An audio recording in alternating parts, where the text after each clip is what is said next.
All right, welcome back, everyone, to Red Spotlight Entertainment Podcast. Of course, the podcast that brings you all of the latest going on in the world of movies and more. And we've got a lot of reviews for you today of one, just a sampling of the billions of movies that are playing out in theaters right now. Goodness, it is crazy. Of course, last week we were with David and we talked about Avatar and Black Adam and the James Gunn news and all that stuff. So if you want to listen to, interested in any of that, go ahead and go back here. But as far as what today is about, we have the return of Peter here. Hi, Peter. How are you? Hello. You survived. I've been informing the audience in your absence of the very uncertain nature as to whether or not you would ever have come back, considering how the beef between us. Well, that's always been there, but in particular the very stressed environment that you've found yourself in these last few months that have kept you away from the podcast. Oh yes. And there was always a bit of a question if you would even survive. But you're alive. That we can say. You're alive right now. The idea of torturing you kept me through it. That's good. And don't worry. While you're doing that, I've got a list of things you were not able to do. But hey, we've turned that around, and today you are here because you have, in fact, had the chance to actually do and see something. And that's why we're here today. This is actually going to be one of the final shows this year. But of course, we're in the heat of the awards season. Of course, we've been teasing this for months now and practically all year long because this is the time where all the movies come out or some of the best films come out. And I feel like just as we were on the group chat right now, and I feel like you and I come away with the same feeling, and that is how a lot of people are feeling right now, which is maybe it's time to reevaluate the release schedule of Oscar season, because these last 2 months have been just the worst ever, I would say, because every movie has been released. And it's just damn near impossible for people like us who go well beyond out of our way to go see these things. And even we come up short. Can you imagine the general populace who doesn't give a shit to begin with? Them going to see, and you want to know why the films are not doing well? That's a big reason why they're not doing well, because you just released 20 movies, 20 big awards films in 2 months' time. It's too much. It's well past too much. And as far as today is concerned, we've got some big films. We've got Avatar, The Way of Water by James Cameron, Guillermo del Toro's Pinocchio. Finally, Peter will give his thoughts on the film, as well as Steven Spielberg's Fabelmans, and The Banshees of Inisherin from Martin McDonagh.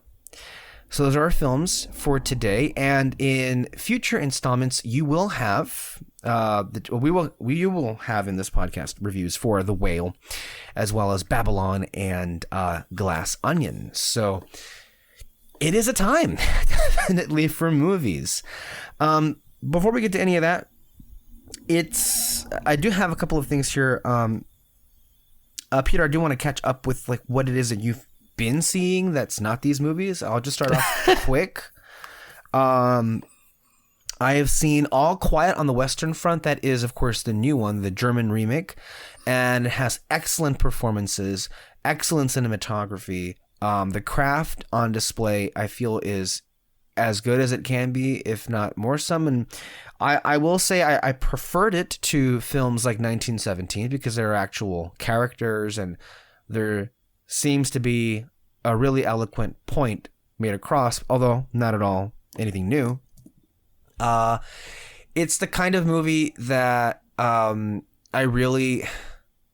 it makes me, I hate that I have to say it this way, but it's the kind of film that I watch. It's great across the board. I do not care about it though. And it makes me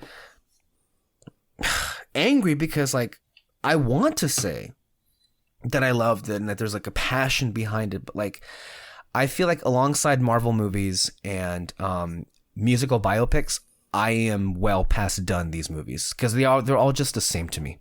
They even look the same across the board. Yeah, That's how well, I told you, that's how I feel about like slave movies. Yeah. I don't think I can do another one. They're kind of all the same. It's the same. The last one that was really Slave movies, but can I ask you, does that also pertain to struggle movies? Well, no, because I think with struggle movies, there can be a variety of the types of story that you tell. And let me be more direct. When I mean that, like, okay, when you said slave films, another kind of film that's very close to that genre would be like civil rights films. Yeah. But I mean, I think there's a lot of like really interesting stories and historical figures that I think are still have great stories worth watching. Like Judas and the Black Messiah. That was great. Yeah, that's great. You know, and I think that was the last one I saw. So I can't say like, oh no, like I'm tired of those or anything like that. But with slave movies, it just feels like they're kind of the same. Speaking of, there's a new slave movie out there with Will Smith called Emancipation. Yeah. Rather original title for a slave movie. And again, like maybe if it's over like certain historical figures, it's like, okay, like that's. But I don't know. I feel like I've seen a lot where it's just like. Yeah, and you know what? To be fair, not that I'm in the mood to be fair to them, but if I am going to be fair, they're not bad. I'm just tired of seeing it, and they're all morph into the exact same thing. Like Till was not a bad movie. It's actually a quite good film. I just do not care because I've seen that performance, I've seen the story, and like it's done really well. But it's like, I've seen this film thousands and thousands of times already. It had nothing new. It did nothing new at all. It didn't even execute it in an interesting way. Yeah. And I even heard a podcast today that, you know, this one commentator, you know, Perry Nemiroff, was kind of like surprised how that film has just like gone nowhere beyond the performance of Danielle Deadweiler. Well, of course, duh.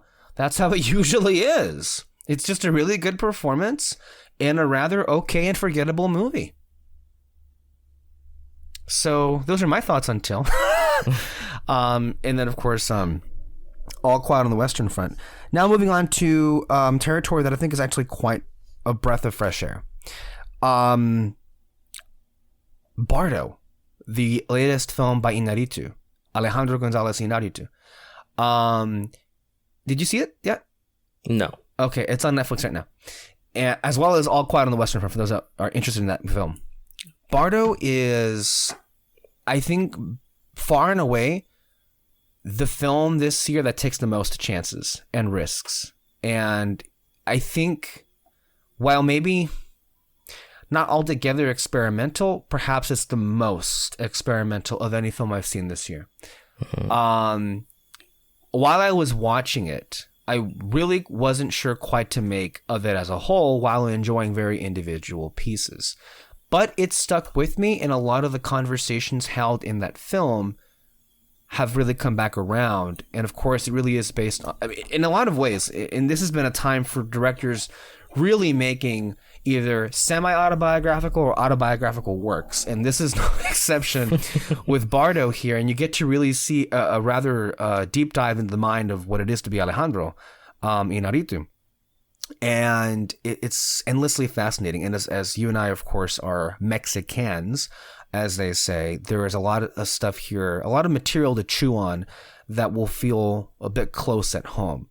And I agree with people who were outraged this week that this film was not included with visual effects, particularly. But it definitely deserves, like, you see the film, like there are a lot of shots that happen that I quite am at a loss for how he was able to make that happen. It's a lot of Birdman, a lot of the techniques from Birdman and Revenant, but a very different feel.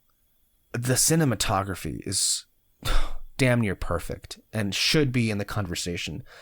And yeah, it's just, this film's really interesting. There's a lot of wonderful ideas in there. I don't know, though,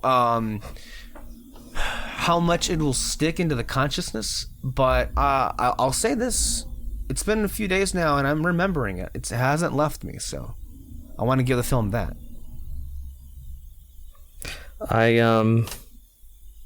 I'm definitely interested. I want to see it. Much like Babylon, the negative reviews haven't really deterred me. And I think that the negative reviews for the film, I would say, having seen Bardo,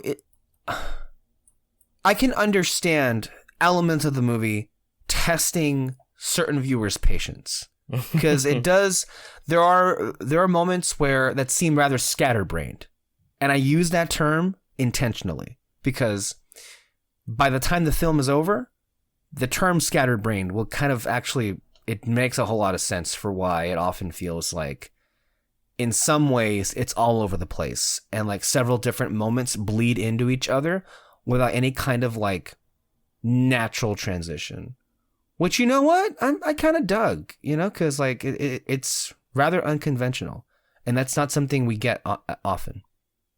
So that's one I would recommend people to go out, check out. Next is After Sun. Have you heard much about this movie? I have heard nothing about it. Okay, this is I want to say like the first really big scene movie by, this is her feature directorial debut, Charlotte Wells, and the film has been raved about to the point where people are mentioning her as a name to look out for in the future. On the surface, and while watching the film, most of what you see on screen, I would think to most general audiences would be perceived as rather inconsequential and mundane. But there's a lot of subtext going on. And I think Christy Lemire had it right when I saw her review of this movie on Breakfast All Day, where it's the kind of film where it doesn't immediately at all stick out to you the why of it all or what's really happening here. And so it forces you to kind of lean in and pay extra close attention to a lot of the periphery that is not necessarily mentioned in dialogue, and so, but it's very much presented via the camera movement of it all.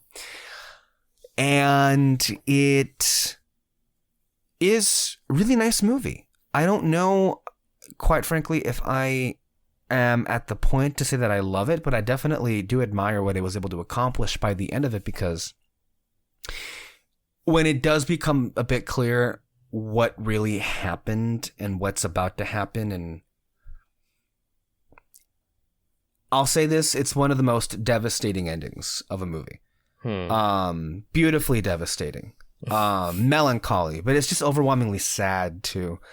And it really did use, the song Under Pressure, the collaboration with Queen and David Bowie. It used that song in a rather revolutionary way. Because that song, I've been hearing it these last couple of days after seeing the film, and I see those images in my mind of what was happening in that sequence. And that one is definitely not one to forget. So that's After Sun. This one is probably going to be the indie darling of the year. It's the kind of film, however, that it's too quote unquote small for it to really be a serious contender for Oscars. Speaking of which, what have you made of the Oscar race so far this year? Because you asked me about like what were the definite movies. I guess the real heart of it all is, because you and I have made no secret that the best film of the year, and perhaps one of the favorite films that you and I will ever love, has been the ones by Daniels. Daniel Kwan, Daniel Scheinert, for Everything Everywhere All at Once. And you have been far more skeptical, maybe because you're so close to the movie than I have, about its chances of like being a serious contender. So much so that you said to me that you weren't even sure if it would even be included. Much less win, but you weren't even sure that it would be invited to the party for all these nominations. First premiered, yes. Mm-hmm. But then once the critics groups came out there and like it just became overwhelming, that film has been on every list. in every Best Picture list, Best Director list. The Daniels themselves have been winning certain awards here and there. And some people do believe, based on what I've been seeing, some of the punditry anyway, do feel the Daniels themselves have a pretty good chance of winning directing. I'm not ready to go there. I still would not be surprised if we woke up Oscar morning and they're the ones that are not included. But it's performed rather strong. Got 14 nominations in Critics' Choice Awards.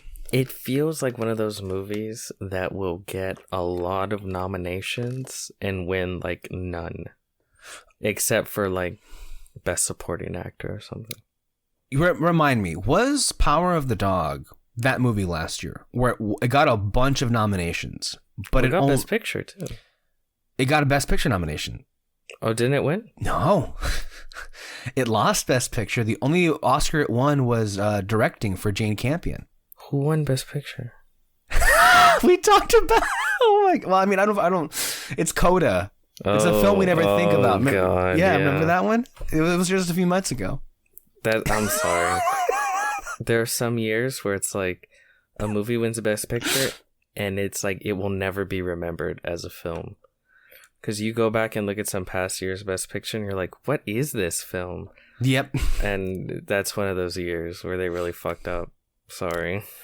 But to your point, Power of the Dog did get the most nominations and only won one Academy Award. Famously, of course, The Irishman and both American Hustle in their years were nominated for 10 Oscars each and won 0. So it does happen. La La Land, I believe, received 14 nominations and won like 3 or 4 Oscars. And it almost won a 5th one. Well, it did briefly. And then it ended up being that it was a hoax. Best Picture, I mean. We used to forget that moment where it won Best Picture for a few minutes or a few seconds, and then, of course, ended up being not the case at all. I guess the question is, do you think it can win? It can. Because I think even saying that is kind of...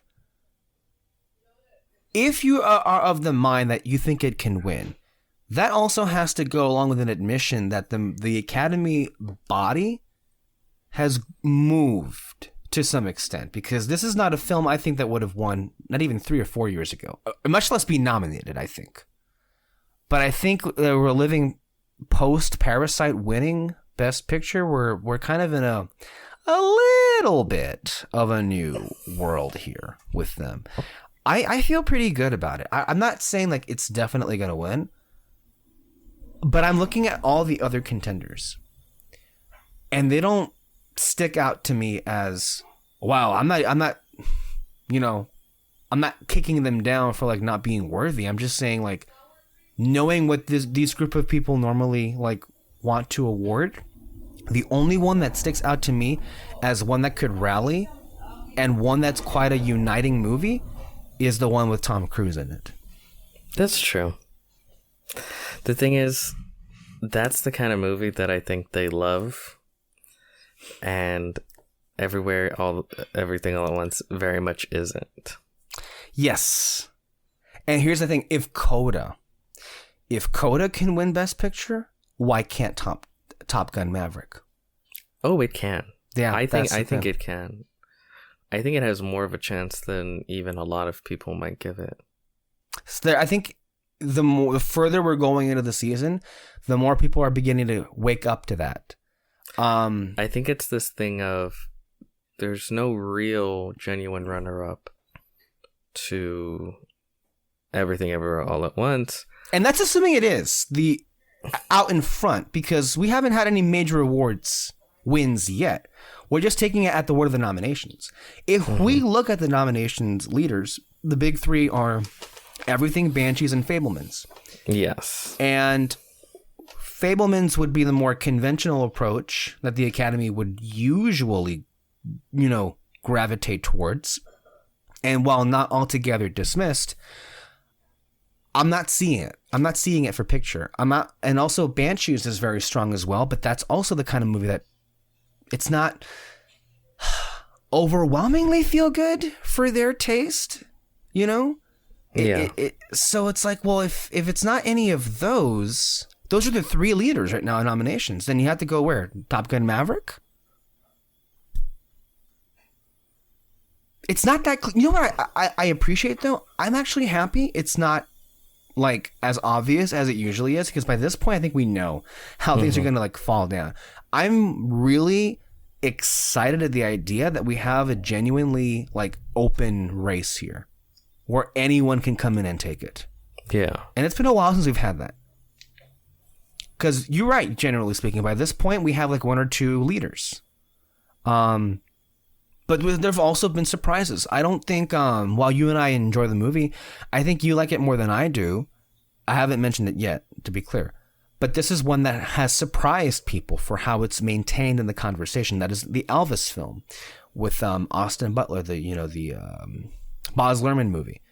And there's an outside chance Mr. Luhrmann can also squeak in for Best Directing. Who knows? I mean, he was able to do it at the Globes, and it's overperformed the movie in general. I guess in retrospect, it shouldn't be that surprising.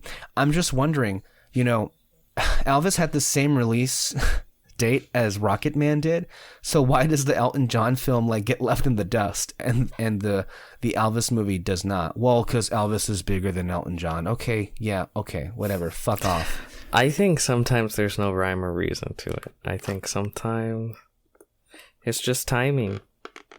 Timing is everything. Yeah. And that's very much the case. I would say, though, not to dwell on this too long, if there are any definite locks, not just nominations, but I think as far as wins are concerned, I have three.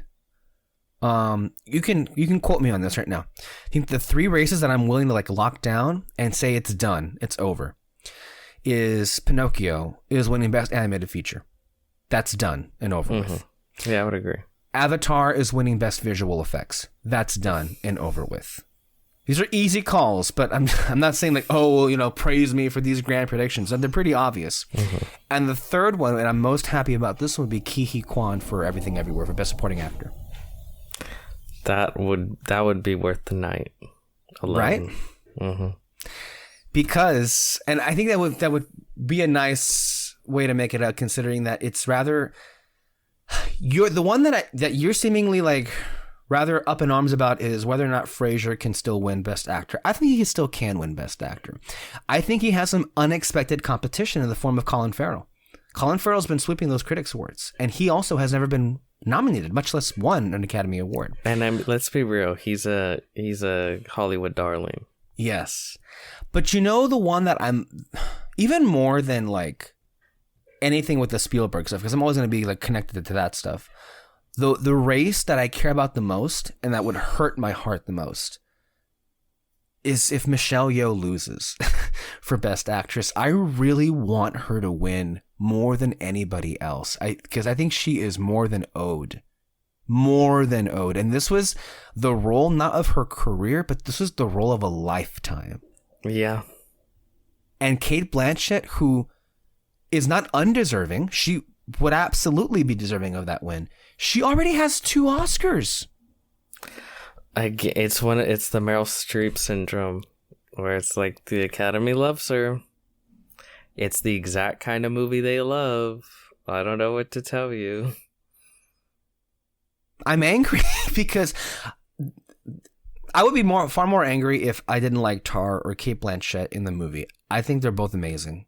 As I believe I've mentioned before in the past on the show, they're very well... I mean, I just ordered the Blu-ray right now for Tar. It's a great movie. It's a great performance. There has been a trend, as you said, lately. I mean, I believe Meryl Streep has 3 Oscars, and so does Frances McDormand. She just won her 3rd one for Nomadland, surprisingly, a few years back. So there has been this trend lately of legends, in a way, getting their 3rd career Oscar. But my heart would hurt if Yeoh didn't get it, because I mean, it's just like, it's so perfect. And also, like, if Everything Everywhere wins Best Picture, if it wins Best Picture, I would think that would help Michelle Yeoh get Best Actress, because it usually does carry. Not just one, sometimes 2. The perfect scenario is if both Ke Huy Quan Michelle, and the movie ends up winning. That would be a dream. It's kind of a hurdle. The thing is, it's too perfect. Something has to go wrong. Something has to give. Yeah. So, before we move on, are you pretty confident in the movies that are going to get nominated, at least the 10 films for Best Picture? No. Do you okay, I'll tell you the 7 that I think are for sure going to get in. We've just discussed Everything Everywhere All at Once, The Fabelmans, Banshees of Inisherin, Tar, Top Gun Maverick, Avatar: The Way of Water, and Elvis. I think those 7 films are in no matter what. I could see that, yeah. Now, the ones I'm less sure of are Babylon, Women Talking, and Glass Onion. Women Talking, Babylon. I could see all them getting in here. I'm not 100% certain they will. I've only seen one of those films. But I think it's tough. I would say the Glass Onion, but it's also maybe too comedic for the taste. Oscar, yeah. The taste, you know? And usually it's something like Babylon, right? But apparently it's like they've sullied something. There's a backlash to the film. Holy to them. You know what I mean? Yeah. So I can see Woman Talking filling that in, actually. There are a lot of people. If I would guess, I would say Woman Talking. I guess. I don't want to say it yet. Even though I haven't seen the movie. I've got nothing against it, but I mean... It's one of those movies where I can tell. Just be like, I saw it. It was pretty good. I'll never remember it. Whereas Glass Onion would be an amazing choice. There are people who are hope-dicting RRR as an outside chance to get in this list for Best Picture. I wouldn't bet the farm on that. But surprisingly, considering the last few spots are not certain, I'm not going to say it's impossible, just rather highly unlikely. Yeah. It'll be really interesting to see what squeezes in there. Mm-hmm. I would say Women Talking is the boring choice, so I think it's probably going to be that one. Because we got to have one in there. I don't want this to come off as me being a hater and everything, but like I'm a little bit of a hater. Oh, that's fine. If Women Talking is not in this list for Best Picture, then I would say this is actually one of the more exciting lists where, I mean, just in general, there wouldn't be a single movie on that list that would piss me off. And that would be kind of a miracle. Because usually every year, there's like a couple of films in there that just piss me off that are in there. Movies like The Big Short, Don't Look Up, Joker, Bohemian Rhapsody, Green Book, Black Panther, and all of those were just, or Coda, all of those are just in the last couple of years. Usually there is like something, one or two big ones that are included that I don't really like or care for. Anyway, that's where we are with Oscar season. Okay, Peter, let's go ahead and get on to James Cameron, who is the master. He has returned to grace us with his sequel to the highest grossing film of all time. This is Avatar: The Way of Water. I can read the description unless you would rather, if you have it on I your think phone. I do it better than you. Sure. I mean, I agree with you, but you haven't been here, have you, to read those descriptions? I know that. Our poor audience. Oh, this would be a great time to shout out Alexis Moreno, who has been performing, shall I even say, far superior than you ever were, with her energy. The audience has loved her, that's for sure. And she's been doing a great job, in your place. I've seen middling reviews, but okay. Well, I mean, there was really no other option. Mm-hmm. Who am I going to get, Kyle? What does he watch, a movie a year? Yeah. He's too busy being Kyle. Okay, Avatar. Watching The Family Stone, of all places, or Gilmore Girls. God. Avatar, The Way of Water. Do you know he still hasn't finished Saving Private Ryan? He doesn't finish anything anymore. Good luck getting him to start anything, let alone finish it. Stupid bitch. Okay, Avatar, The Way of Agua. Directed by Jimmy Cameron. Return to Pandora. Set more than a decade after the events of the first film. Learn the story of the Sully family, Jake, Nathiri, and their kids. The trouble that follows them. The lengths they go to keep each other safe. The battles they fight to stay alive. And the tragedies they endure. Starring Sam Worthington, Zoe Saldana, Sigourney Weaver, Stephen Lang, Katie Winslet, Cliff Curtis, Joel David Moore, C.C.H. Pounder, and other people. And yeah, directed by Jimmy Cameron.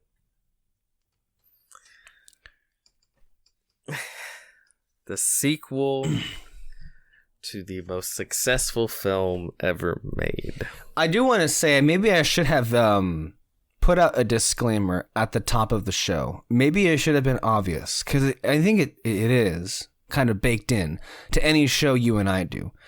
But I should have warned the audience before the fact that there are going to be a lot of rants, a lot of ranting in general happening here. And like, as per usual, we're going to gush about the films that we're discussing about.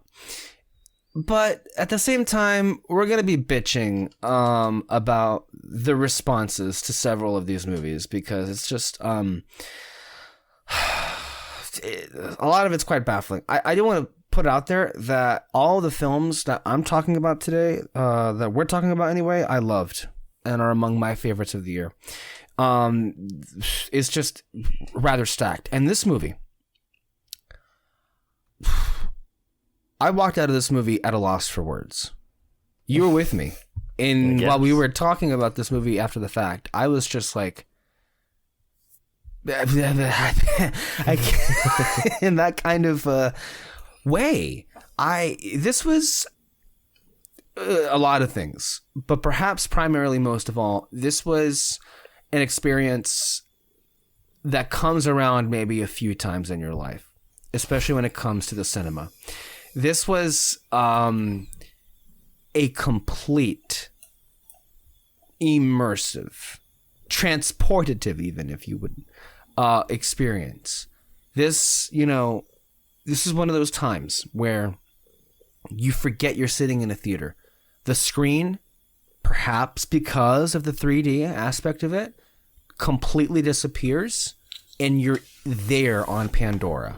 Mm-hmm. And I feel like what James Cameron was able to pull off with this movie was nothing short of astonishing. More to that, this movie's fucking amazing.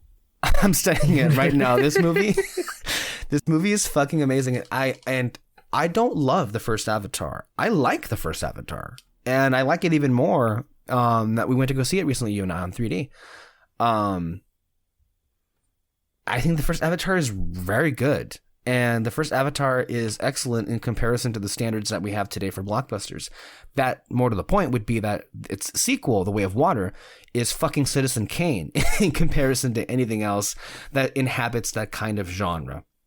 And I'm actually very thankful that I chose to watch the terrible, god-awful film Black Adam after Avatar, because then I can really compare a lot of like what blockbusters have become. And I think in many ways, Black Adam, unfortunately, is the poster boy for how bad they can be and how boring, mundane, and generic they are. And I know I'm already going off into a rant here, but like one of the things that I am, really angry about is even the people who come walking away from The Way of Water still have, and again, as like with any movie, people are free to, take away and like what they like and not like what they don't like. Sure.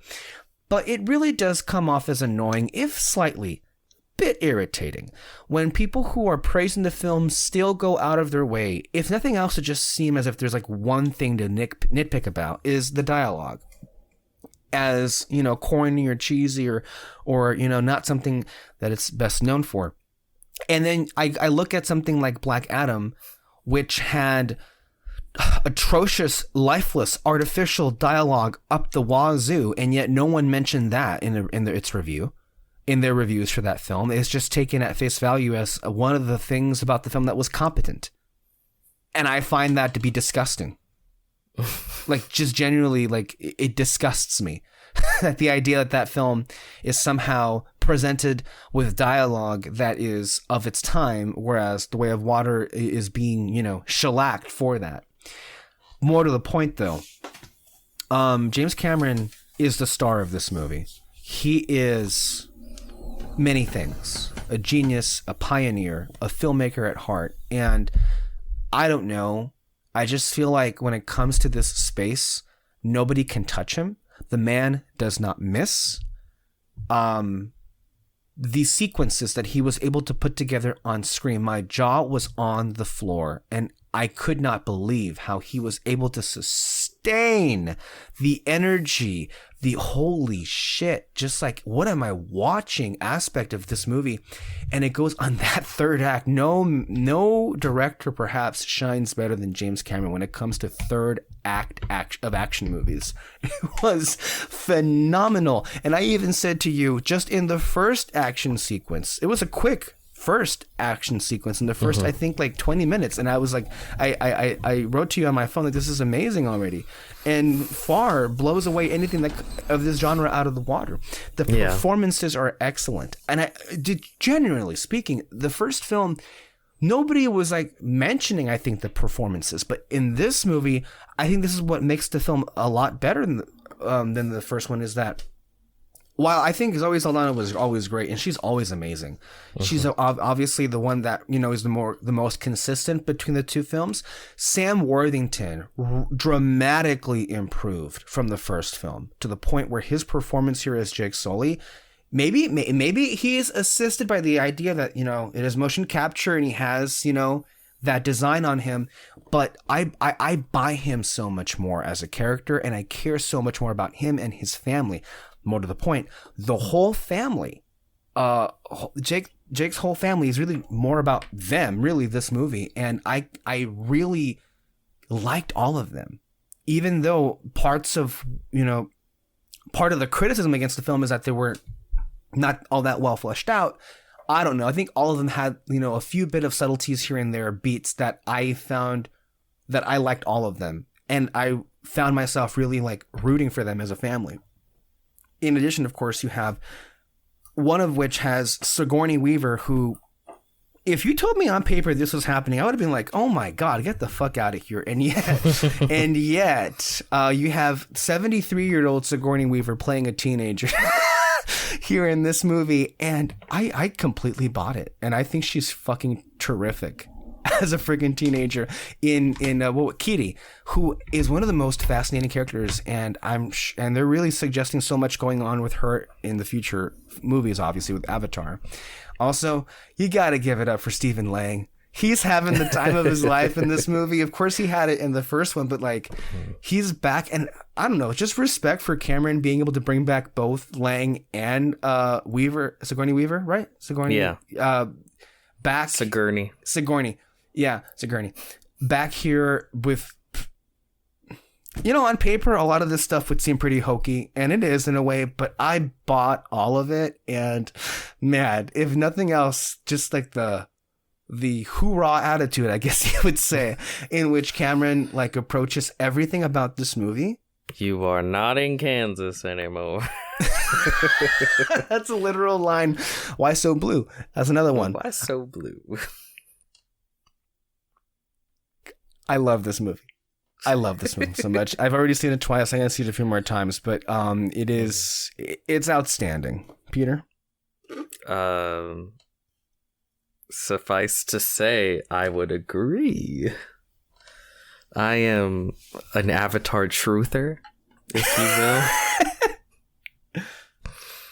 I have maintained Avatar supremacy since it originally came out, and I saw it in a movie theater and I loved it. And, you know, for all the complaints that the original has, it's like, yes, it's a simple story that we've seen many times, but it's incredibly well executed. Like,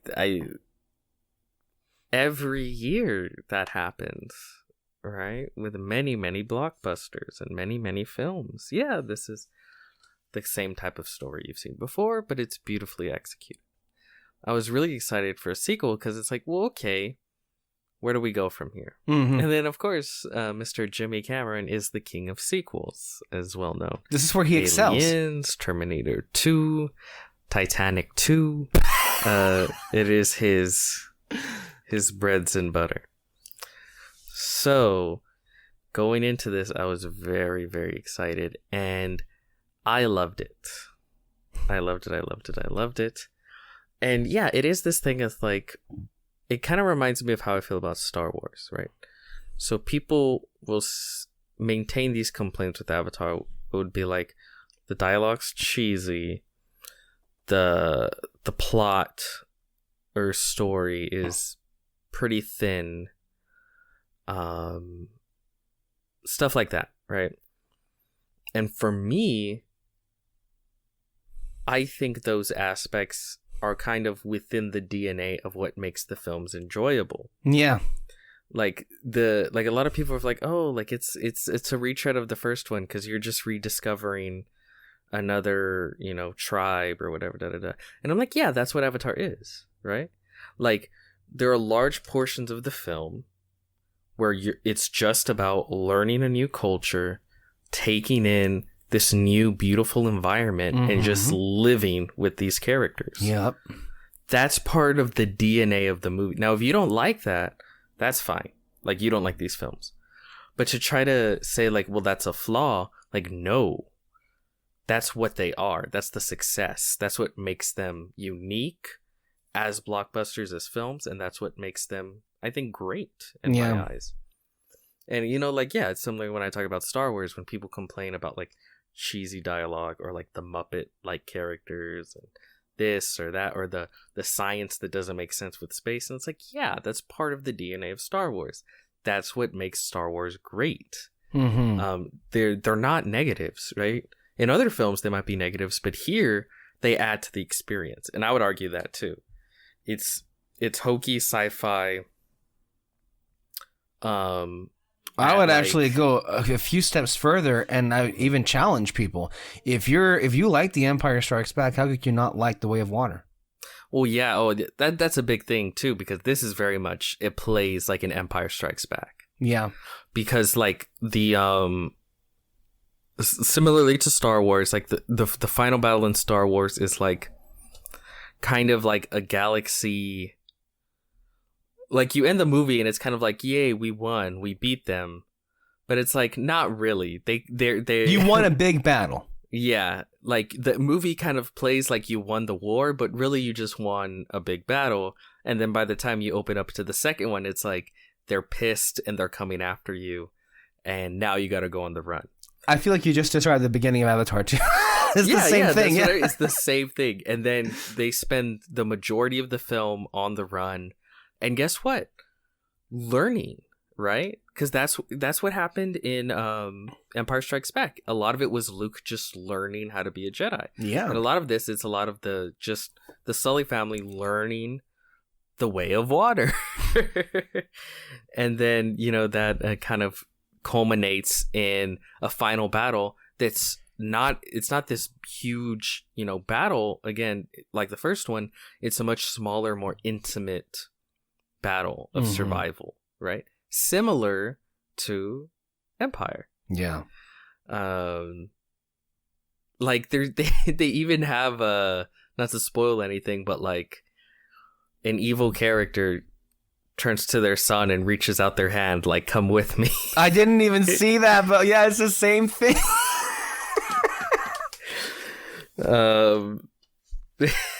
Wow. Yeah. That's amazing. That's genuinely amazing. Yeah. So I mean, at the end of the day, I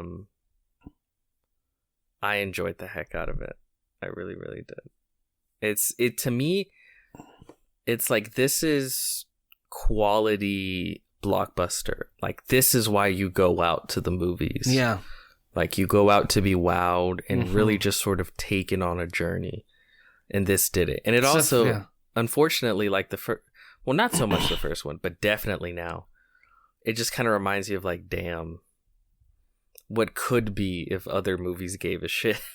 Particularly the Marvel and DC, and just generally blockbusters of this age that are just pumped out of the factory in a rushed fashion. Yeah. With no care whatsoever. I feel like we've been heading toward this way for a long time now, but I think in particular, the last couple of weeks and months, I can say this for myself, and I think you're there as well, which is I think I've crossed the threshold where I no longer care about Marvel, like, at all anymore. I'll be there for Guardians 3, because you know what? That was a great trailer, and James Gunn's a great storyteller, and that's a series of characters and franchise I care about. But as far as Marvel is concerned, I'll put it to you this way. I was so thankful last night when you and I watched Babylon that they did not make us have to sit through that fucking Quantumania trailer again.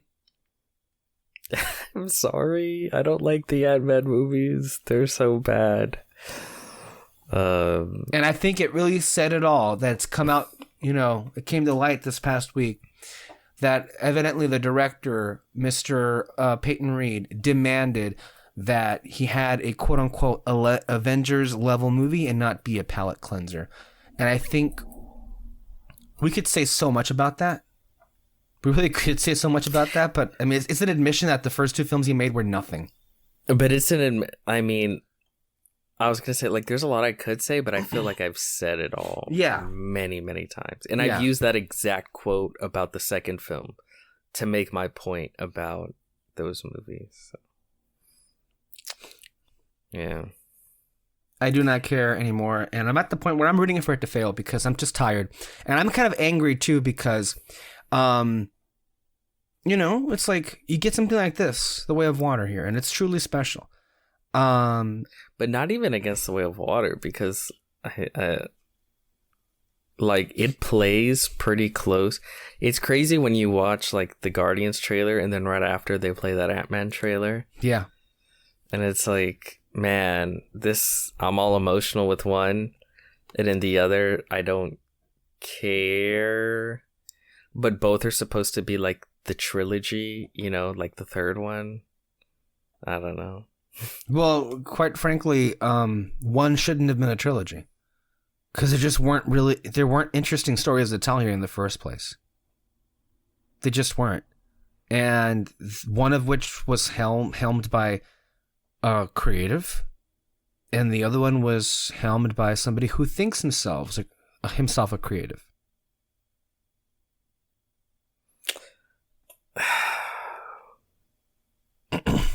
Anyway, Avatar.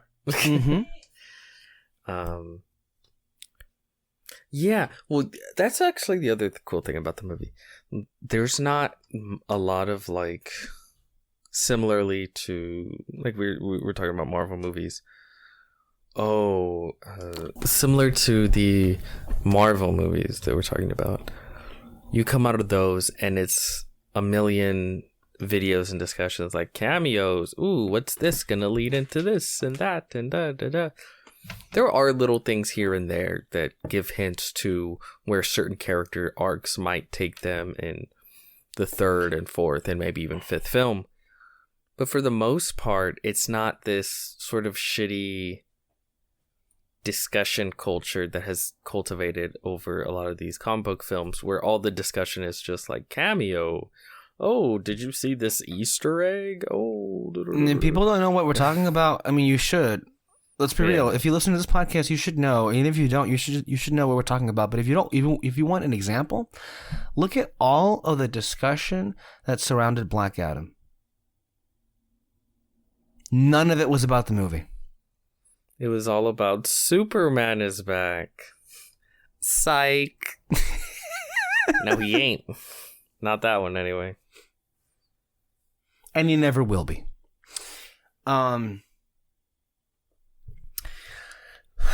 So, you and I are not really fans of 3D. I think that's no secret. And yet, I would say this added a lot to the experience, and I genuinely loved it. The 3D was great. The 3D was genuinely great. It was very immersive. To the point where, I mean, I've seen it a couple of times too. I can't imagine going to see it in a theater and not seeing it in 3D. Right? Like, I wouldn't want to. Mm-hmm. I wouldn't want to not see it in that way. And I hate 3D. Yeah. I really do.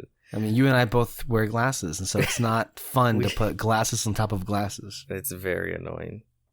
All the layers. I mean, the last time we saw a 3D movie was Jurassic World Dominion. No, it was Avatar.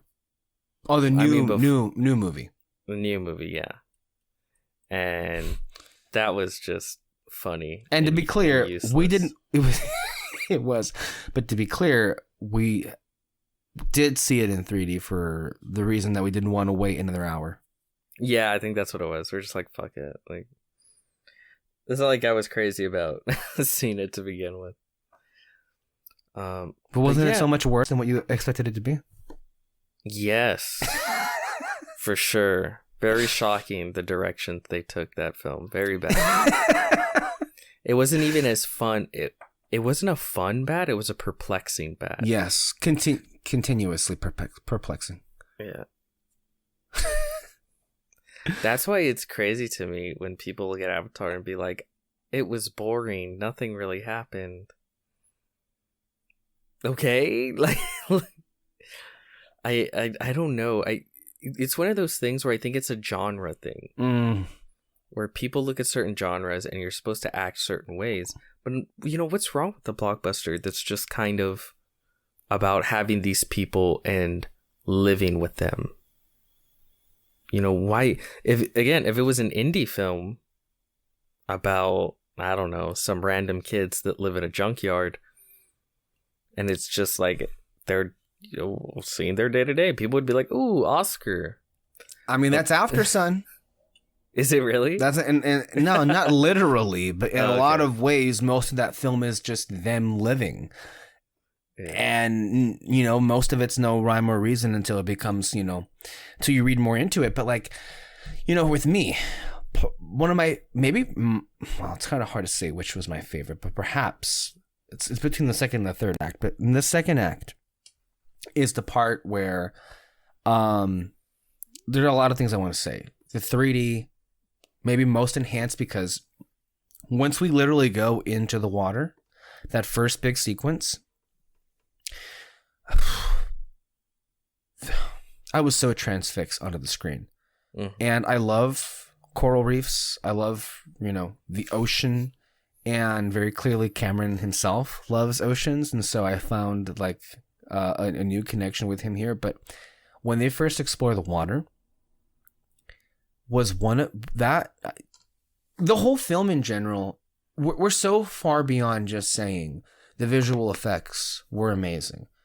The visual effects were onto a level in which I've never seen before, where it's like you're talking about basically a complete CG environment.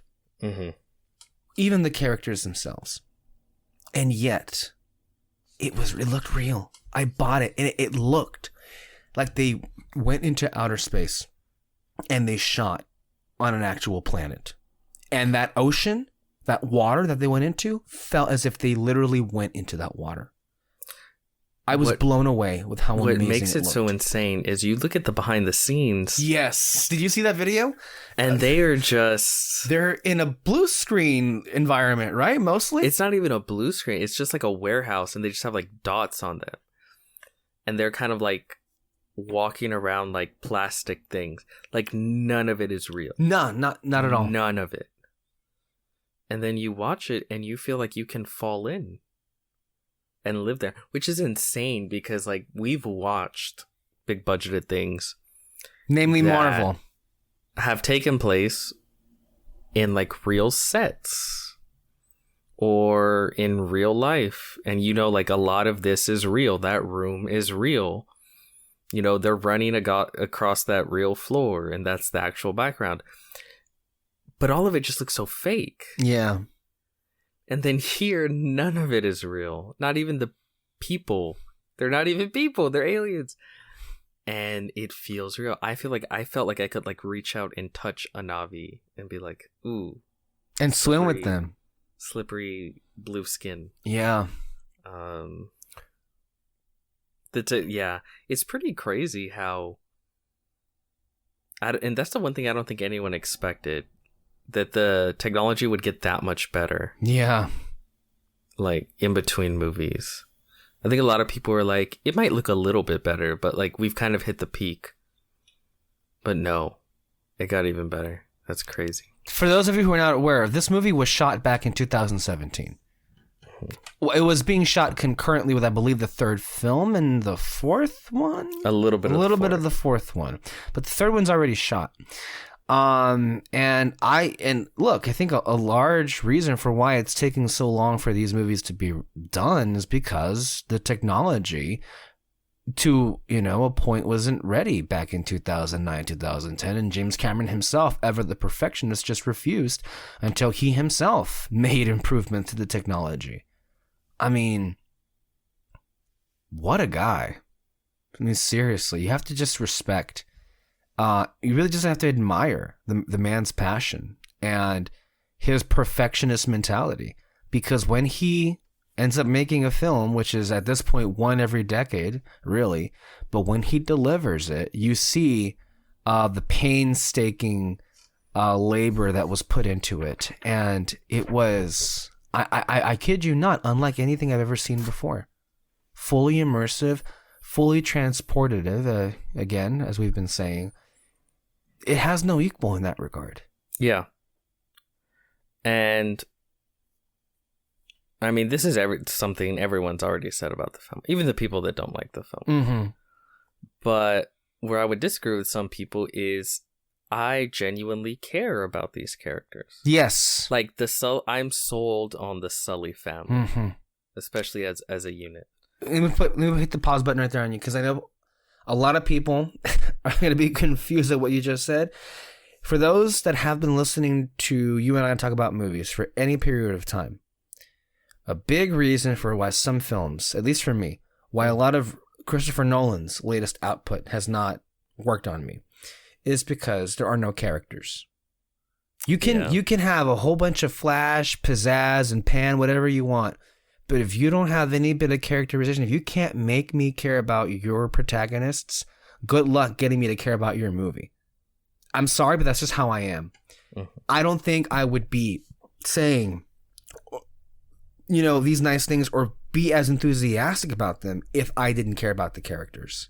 I think that's kind of built in, at least I hope it came across, but like these characters, I love them and I support them. I was in it and I was rooting for them in a way, much more in a way than I think I ever found myself with them in the first movie. Yeah. I think the family aspect really helps a lot because mm-hmm. like Jake Sully, he goes from being kind of just an idiot. Although I know a lot of people don't like that he was an idiot in the first one. I kind of found it endearing. Yeah. That's the word for it. It was endearing. And that's why that was the point. I suspect Cameron's not an idiot. Like, he knows what he's doing. I mean, if it hasn't been said here, the man has such a mastery of the cinematic language. Like, he knows exactly what audiences want, but he gives it to them in a way that feels strangely fresh, refreshing, original, and perfected. Whereas a lot of franchises today go by giving what audiences want. In the comic book realm, in the Marvel realm, it's just a checklist of Reddit wish list items. They get what they want. They talk about those items for like a week, and then we move on. I feel really weird, and I think it kind of helps what you and I have been saying this episode and these last weeks, that I would say on the whole, Wakanda Forever was one of the better Marvel films from a craft standpoint, from an acting standpoint, even in certain spaces from an action standpoint. I think it really held together really well, with, of course, the usual dressings that bring it down by the usual extent, maybe even worse to a degree here, but it does say a lot that I've kind of forgotten that movie. Yeah. And that sucks. Because it was a good movie. I've just forgotten about it. It failed to stay with me. Mm-hmm. And if that's what I'm saying about the good output of the Marvel movies, like what Calm Sunny Larry said in Banshees of Inisherin, you might as well just pack up and go home. Because I don't know what you can do at this point with the output that you have and how inconsequential it, and I'm sorry, I didn't mean to turn this into like a kick Marvel down like rant, but like I just can't help to, because I'm angry. You know, they're really pushing out all other alternatives at the cinema. You know, these last few weeks we've had to commute to just see these movies at all at a theater, and I'm sorry. I feel like I'm done like wearing kid gloves going after them. Like these movies are not cutting it anymore by a large degree. And I think it's time to start punching them literally in the face. Anyway, you were saying. I forgot. Jake Sully, the family. Oh, yeah. Him being an idiot was endearing. Yes. But I like the way they changed the character. Well, he's grown, he's matured, he's a father now. And do they ever say, I mean, maybe it's kind of obvious considering that there's a whole bunch of kids now. Is it ever really firmly established how much time has passed between the first and the second? They say over 10. I think it has to be at least like 16. I think it's close to 20, right? Like, isn't his oldest kid 16, 17? Yeah. So like 16, 17, 18 years around there, right? At least. It has to be, because I know Kitty is like 14. Uh-huh. But the oldest son is older than her. Oh, yeah. So about I would good guess 3 years. About 16. And then, I don't know how old the brother is, but the brother's supposed to be younger than Kitty. Which brother? No. Is he younger? Loak? Are you sure he's younger than Kitty? I thought he was the second oldest. In the beginning, when they were talking about... Oh, you're right. Kids, you're right. Yeah, you're right. They start off with, like, they had their first, and then... By the way, from this point forward, there'll be spoilers, so just putting that out there. Well, actually, maybe their oldest son is 15. Because I would imagine that they found out that what's her name was pregnant pretty soon, like right after the events of the first one. Sigourney Weaver's avatar was pregnant. Because they make a lot of jokes of like, it had to have been close to the first one, because to them they thought like, well, she obviously did the deed, you know, and then had her. But if she got randomly pregnant like 3 years later, they would be like, what the fuck? Like, how did this happen? You know? So I think it would have to happen like right after the first one. Can we stick a pin in that real quick and just dwell on this? Let's go down this rabbit hole. What the fuck happened? Because I feel like maybe... I think what I love about the movie is how they're just like, oh yeah, her avatar was randomly pregnant. We don't know who the father is. We adopted her anyways. And like, it's like, all right, cool. I mean, is it too presumptuous to assume they're going the whole like Jesus Christ Virgin, a fatherless birth route? I think they are. I think she is a direct child of Awa. And I think that's why Kitty has such a connection with Awa herself, and then especially when we see her in the underwater sequences, how she really just flourishes and comes to life and just feels her everywhere in a very mystical and spiritual way. And I think, especially moving into like the second and third, she's going to be very powerful in the ways she can sort of tap into Pandora itself. Oh, yeah. And like she'll basically become Poison Ivy. It's looking like that, yeah. But like she can control animals too, in a sort of sense. Which I think that's cool. It is. I think that's a really neat addition to... That's the thing. There's a lot of little things that really made me go like, okay, like I'm really into this world now. Yeah. Like I want to see further into the world. Because I've been reading a couple of interviews by him, and he's like, in the third one, we're gonna meet some Na'vi that aren't too good, and we'll meet some humans that are actually pretty good. Because he's like, so far, we've just seen shitty humans and good Na'vi. Right. But we're gonna, in the third one, we're gonna kind of twist it around. And he kind of mentioned like meeting sort of like FAIRE Na'vi people. No way. I'm sorry. Yes. Yes. The Fire Nation will attack. Can I have it now? Like this is direct quotes. Oh my god. Wow. I'm hoping it's like some evil ass red Na'vi that live in a volcano. Wow. Yeah. Oh my god. Yeah. I mean, I'm there opening night. Are you kidding me? Oh my god. Oh my god. Like I read that quote and then I saw like a meme in the comments, and it's like James Cameron develops a new camera to be able to shoot under lava.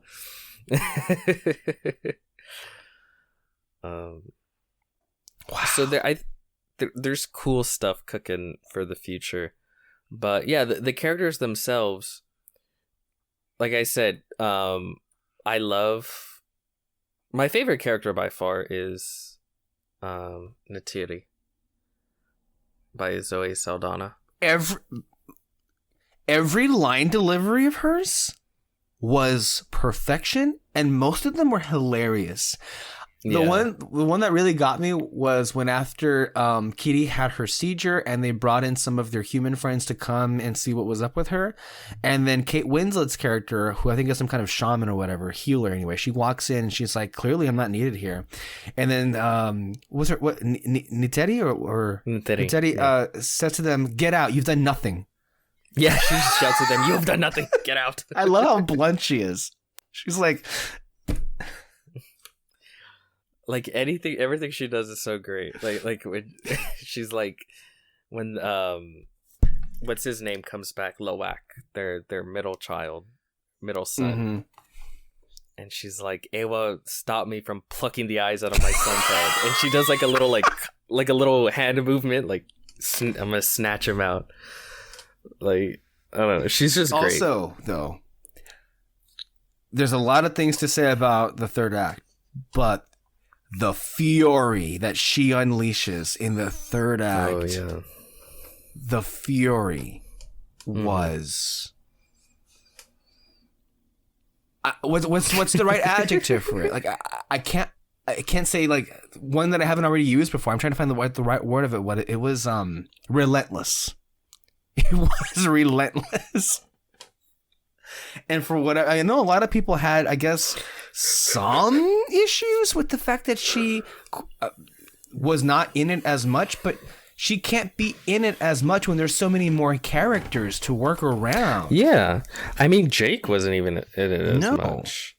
Like, they very much shifted to the kids and their experience trying to fit in. And the villains also get a lot more here. And the villains get more character work going on. Which, again, that's also... There's a lot of things they do where I'm like, that's pretty cool. In a goofy, fun sci-fi way. Like with the way they bring back Quaritch. Oh, yes.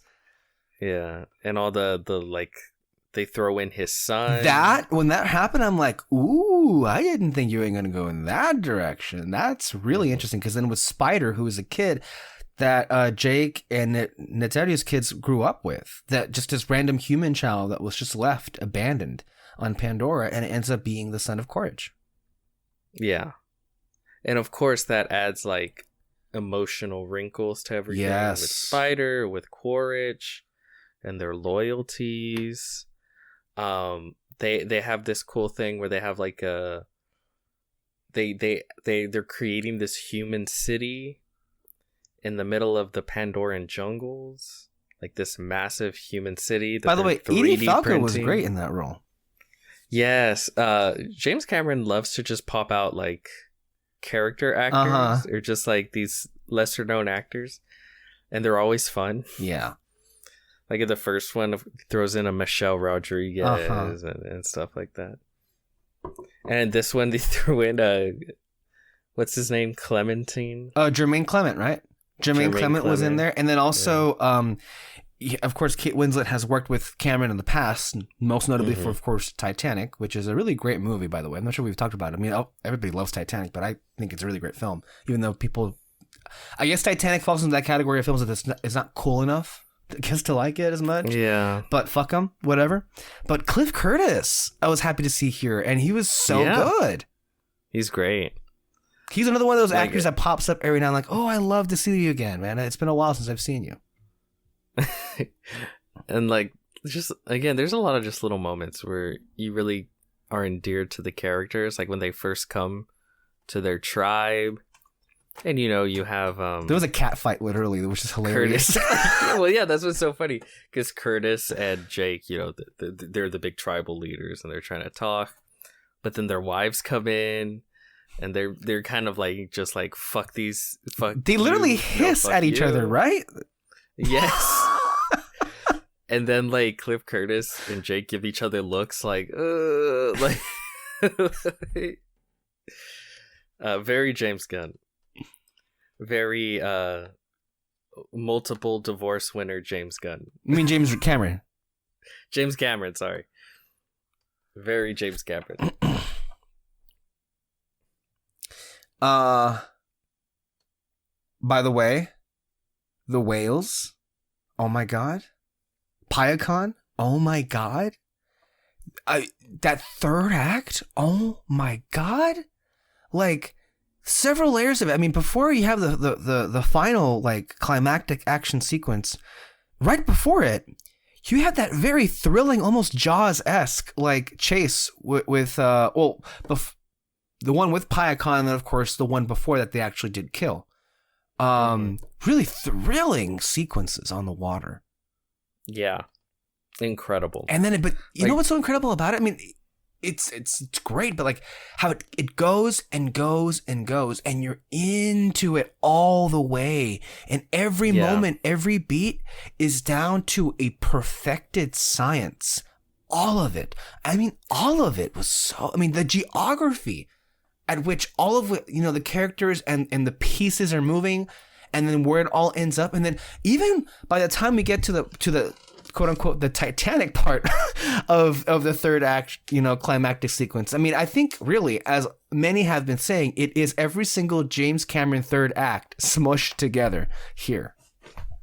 But that's what's crazy to me, because he's throwing everything in the kitchen sink at this film, and it's like, you made like 3 more. Yeah. What are you gonna do? What are you planning, James? Yeah, I don't like. It's one of those movies that I really enjoyed the story. It's the kind of blockbuster that I love. Yes, and blockbusters are my favorite kinds. Yes, of films. So it doubly just works for me, in all the ways possible. And I know everyone gushes about the visual effects and stuff like that. But like you say, he's such a master at executing these action sequences and these giant set pieces. And I don't think people give him enough credit. Not nearly, for that. No. Like, because when you combine these amazingly just like scientifically well executed set pieces in combination with the best visual effects put to screen, like, that's something special. Yes. Like, genuinely something special. And then when you add, yes, I agree, they're not the greatest characters in the world, and it's not the greatest story in the world, but just like the visual effects, it's very well executed.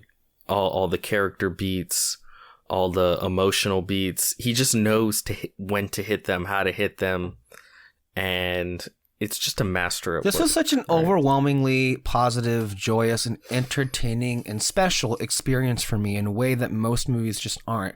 That isn't, of course, a knock on most movies that I've seen lately. I think most movies that I've seen lately are pretty fucking amazing.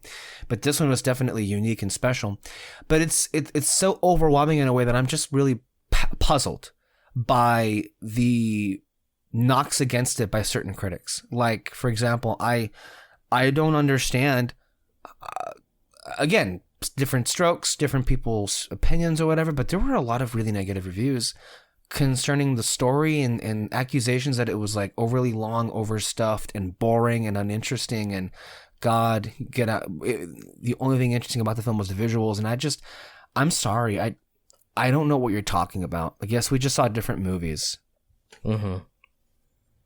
I don't get it, but too many people, I think, have walked away with that feeling, and I'm at a loss. I really am. I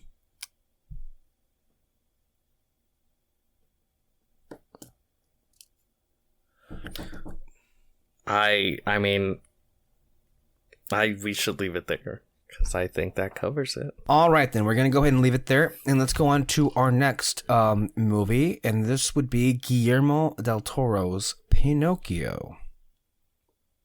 All right, Guillermo del Toro's Pinocchio, directed by Mark Gustafsson. Love will give you life. During the rise of fascism in Mussolini's Italy, a wooden boy brought magically to life struggles to live up to his father's expectations.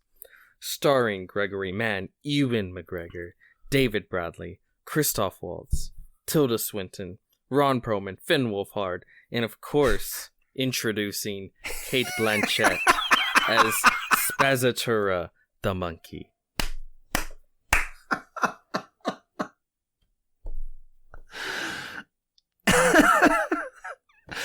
I would say it would be really bold if the Academy were to nominate its first ever voice-over performance for Kate Blanchett as Spazzatura in this. And that clip that's been out there of like Kate and Guillermo having such a good time on the set of Nightmare Alley, another good film, by the way, that people should go out and watch. It's amazing. And if you want to watch the noir version of Nightmare Alley, I believe it is available on Hulu. So that's an option right there. If you want, yeah, literally, if you want to see it, it's there. They were having such a good time on the set that Kate was like, "You got to give me a part for Pinocchio," and Guillermo told her, "It's like, well, all I got left is a monkey," and she's like, "I play a pencil for you." and then we got our dream, because like when we watched the film and watching the credits, we were like baffled when we saw the credits, and for Spazzatura the monkey, it was Kate Blanchett, who none of us would have expected.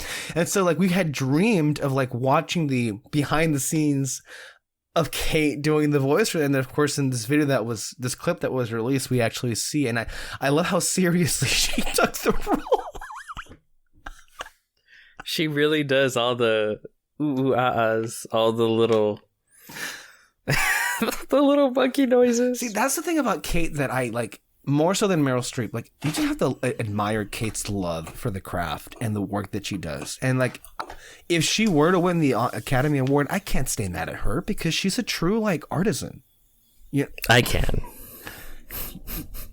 You don't mean that. Kate Blanchett is one of the I mean it. She is one of the actors of our time. She needs to drop out of the race.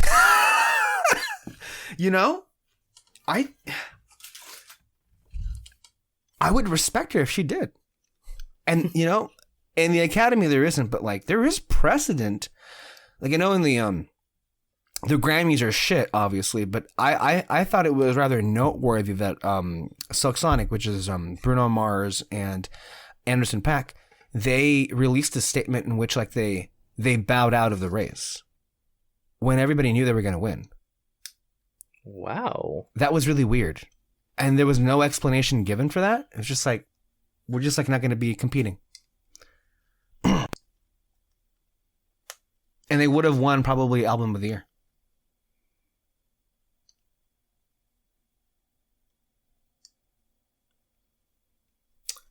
That's weird. Mm-hmm. So But Kate already has 2 Oscars. Oh yeah, fuck her. As I mentioned, I think 1 for Aviator and 1 for Blue Jasmine.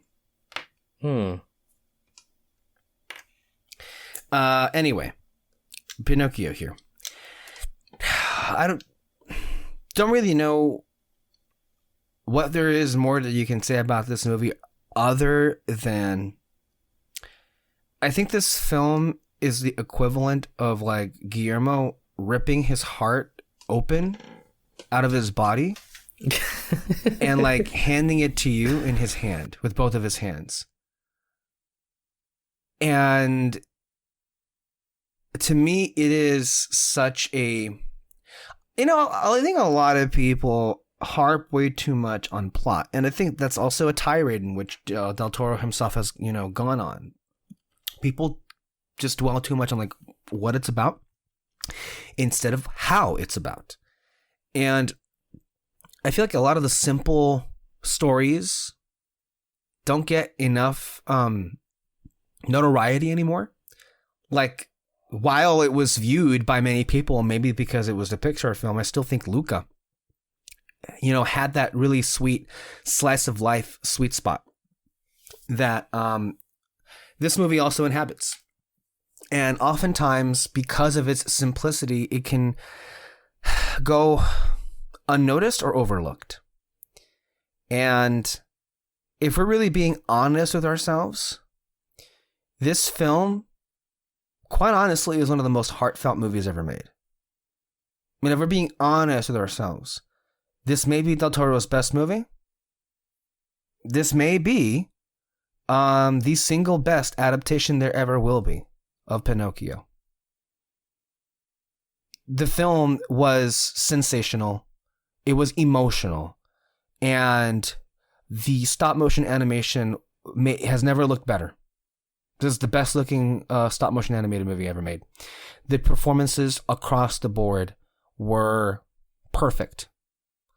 I have nothing bad to say about this movie. And I'm at the point where, I'm sorry, some people out there, I know you're listening. I'm at the point where I really have to wonder what it is about this film you didn't get. And I don't get you for not getting it. Alexis and David Moreno. I really liked it. I actually don't. I don't think it's possible for me to like it as much as you did. I'll put it that way. But Seemingly. Yes. But no, I really, really enjoyed it. I'm a massive, adoring fan of stop motion animation. And then, of course, of Guillermo del Toro as well. Yeah. And I think this film really takes advantage of both those tools, those assets. Like you said, Guillermo del Toro, not that he never does this, but he really just put it all out there emotionally. He says that, Pinocchio is a character he most identifies with. I can see that. Mm-hmm. And you could tell this is a movie about, he wanted to through Pinocchio tell a movie about sort of how to live life. Yeah. Just how to live, basically. Because a lot of it, that's what it is. He took the traditional narrative of like being a real boy and sort of replaced that with being a real human being, being a real...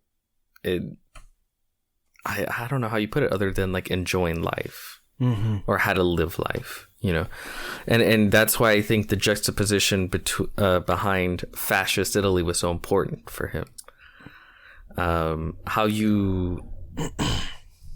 How it's okay to be different, how to defy a lot of these dark beliefs such as fascism, how to deny violence in that way, how to choose the people around you and love them, and how to, greet death with the same dignity as you do the morning each day.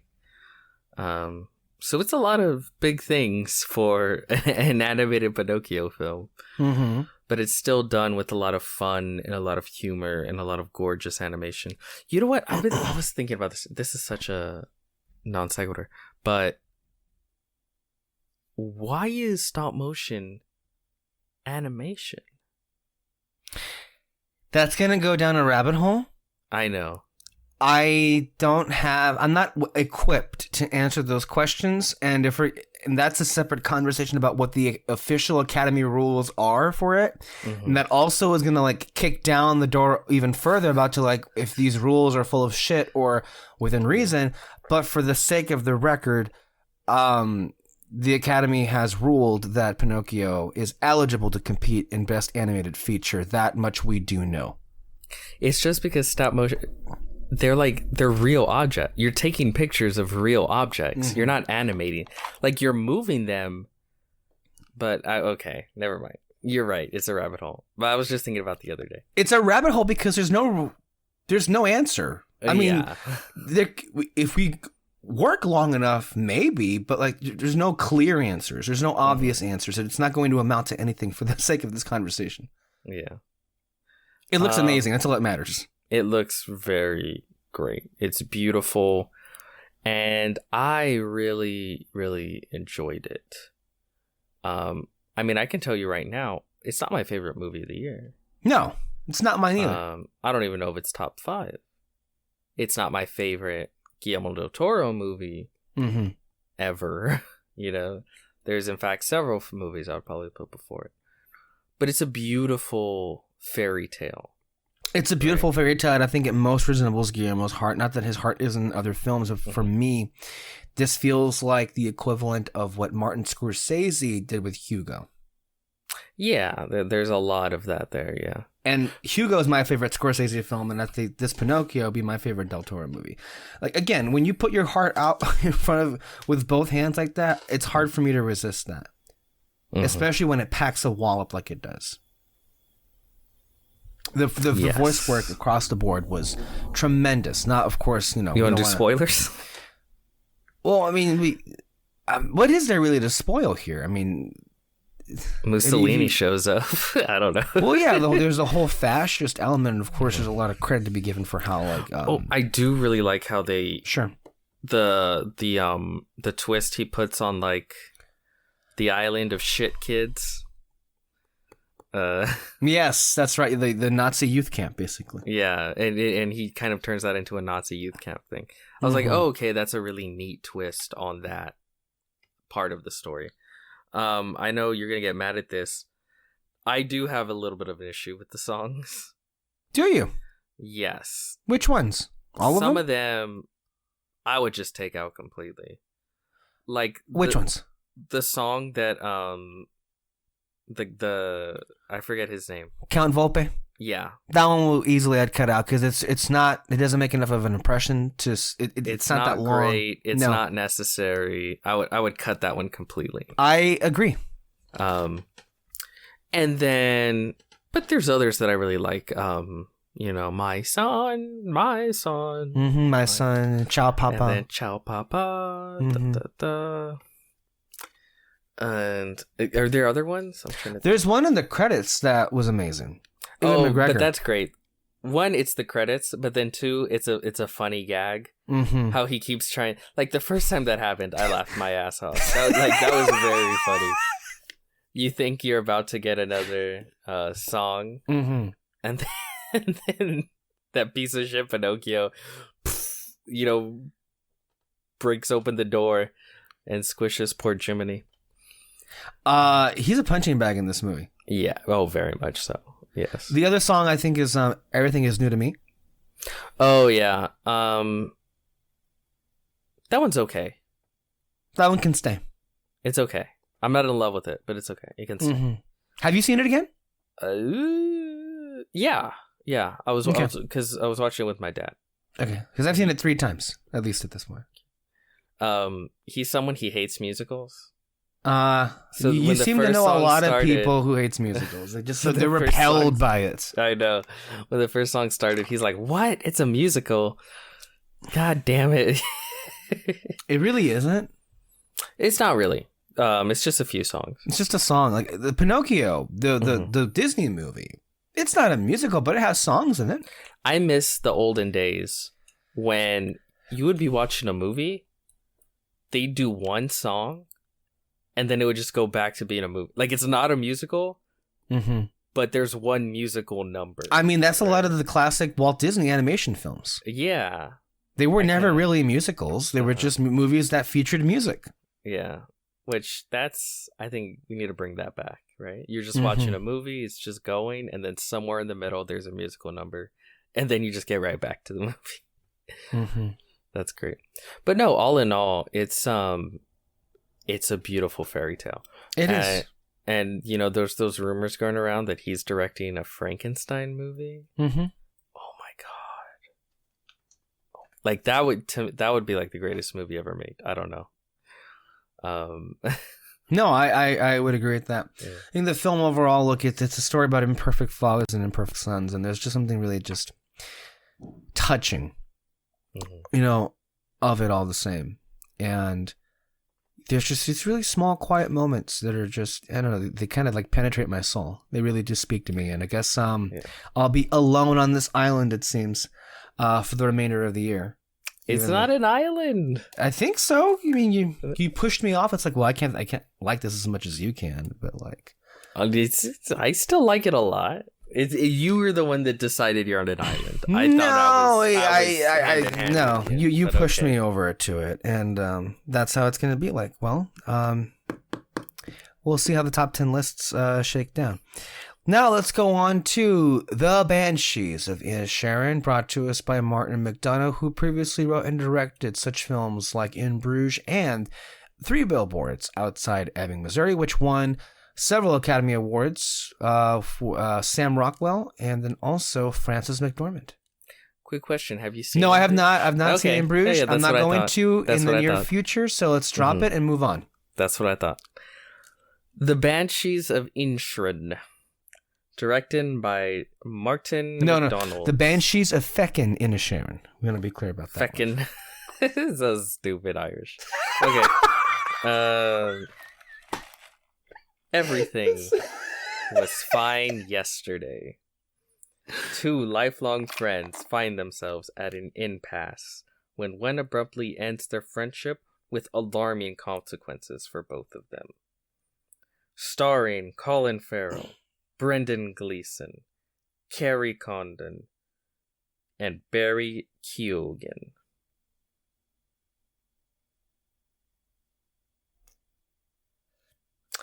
I'm a big fan of Martin McDonald's. I think he's great. I love all his films. 3 Billboards, I think, was like the best film for me that year. I really, really loved it. I've loved In Bruges, 7 Psychopaths. He's just he always delivers an experience, I think. He has wonderful scripts and wonderful dialogue. And just crazy twists and turns with all of his stories. I really, really loved this one.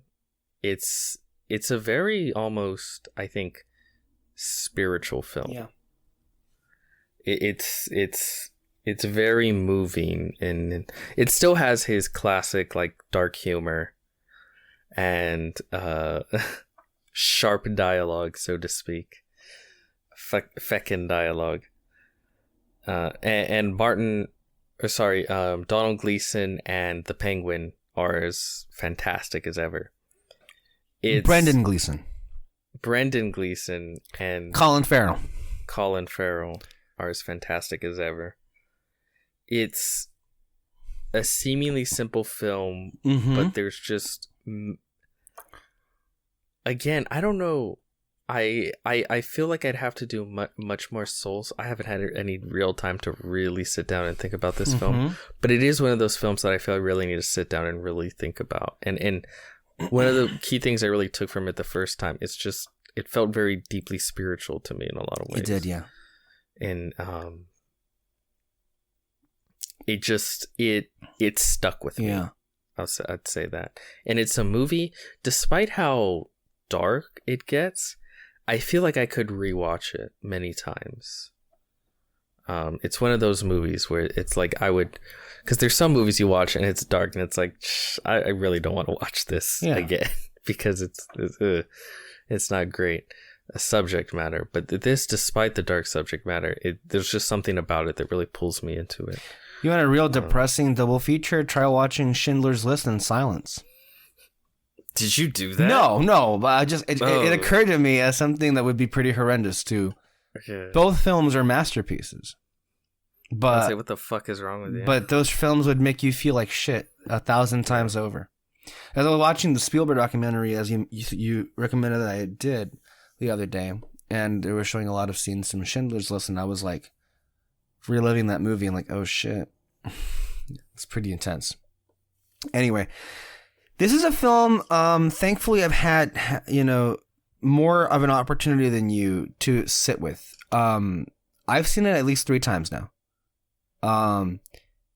And the first time I saw it, I was like, I like this. This is really good. I don't know how long it's going to stick with me. A week later, it stayed with me a little bit. A week later, I saw it with you. Then after that, it kept sticking with me. Moments kept sticking with me. Performances. The sheer spirituality and profoundness of it all kept sticking with me.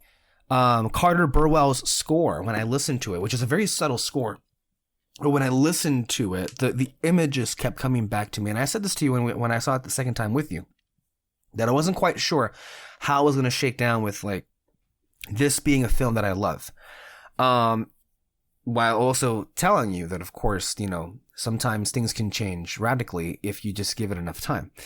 And since it has like skyrocketed into the group of films that I love the most this year, and in just a short amount of time, just one of the films that I keep thinking about and keep going back to.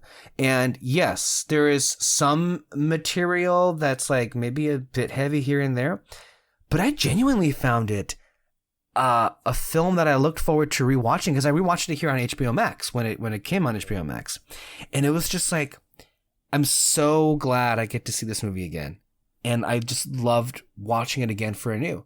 The crux of this film is the falling out of a friendship, basically, and there's a lot going on with it, and I think ultimately the film wraps around to a coda, if you will, about like, its overall main message.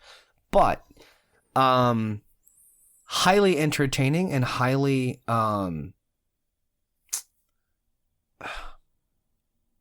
it's highly entertaining, but it's also very much one that leaves you thinking with a lot here. The performances, look, I think it's no secret. I think it's going to happen. But I would say that the big 4 performances in this movie are going to get Oscar nominations. And they all would be well deserved. And I think there's a lot with those characters in particular. I think Colin Farrell kind of breaks your heart. Brendan Gleeson kind of, keeps you guessing. But like, as much as there is like with Kerry Condon and with Barry Keoghan, you have the personalities that, have a lot more of those moments. But with Colin Farrell and with Brendan Gleeson, there's a lot of subtlety there. And there's a lot that's being, I guess, evoked just with a look here and there. And the dialogue, as you said, it's perfect. And just some lines that just speak to so much more. Like there's this wonderful exchange, or several exchanges that Colm has with the priest. One that was hilarious, which is like, because the priest is like egging him up, but he was like, calling him out for like hitting a police officer and saying like, don't you think it's a sin to hit a police officer? And Colm, like, I love his response. And you can tell how much McDonough hates police officers, man. But like, I love his response with Colm, and he is saying that, well, if hitting a policeman is a sin, then we might as well just go pack up and go home. I love that response so much. But then on the other hand of it, here comes the more profound aspect in the dialogue, which was, Colm feels bad that he led to the death of Penny. Penny is, the donkey. Yeah.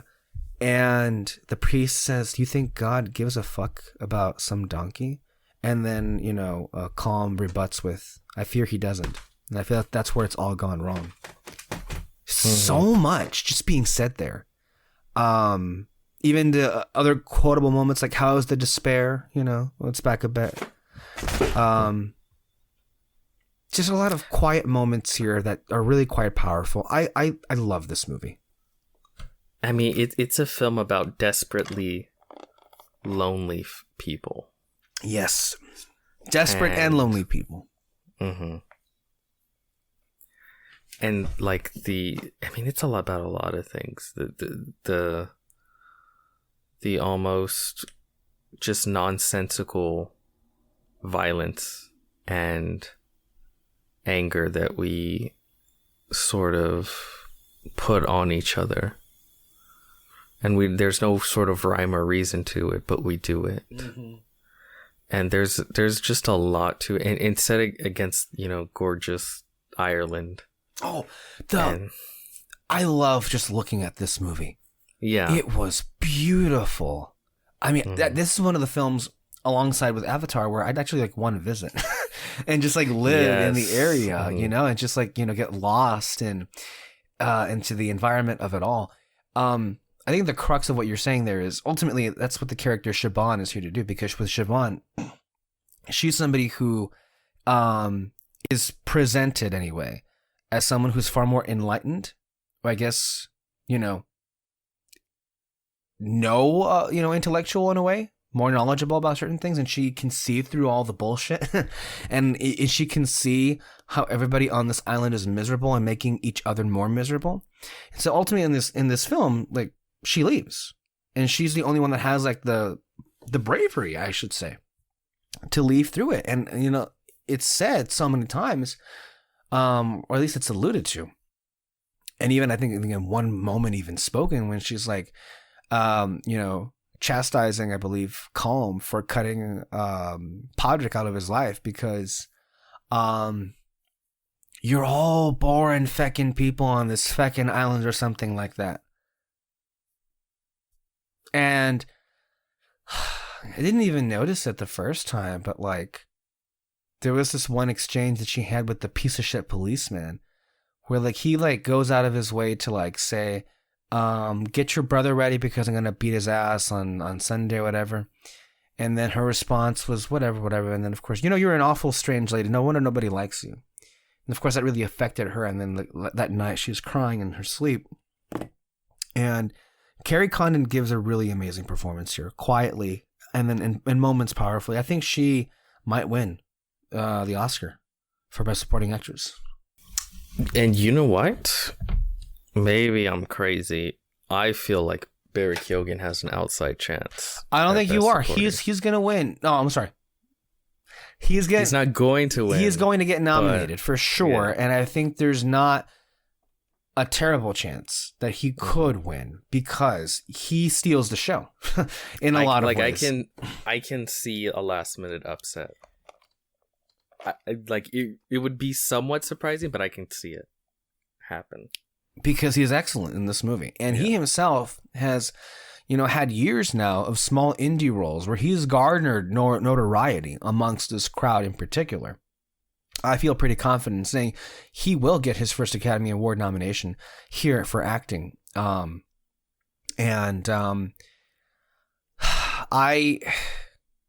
It's tough because, you don't want Ke Huy Quan to be upset, obviously. I think his story is much more, I guess it fits the Oscar race, shall we say, the narrative, if you want to put it in that terms. But with Barry Keoghan, he himself is a character in this film in the form of Dominic, who is,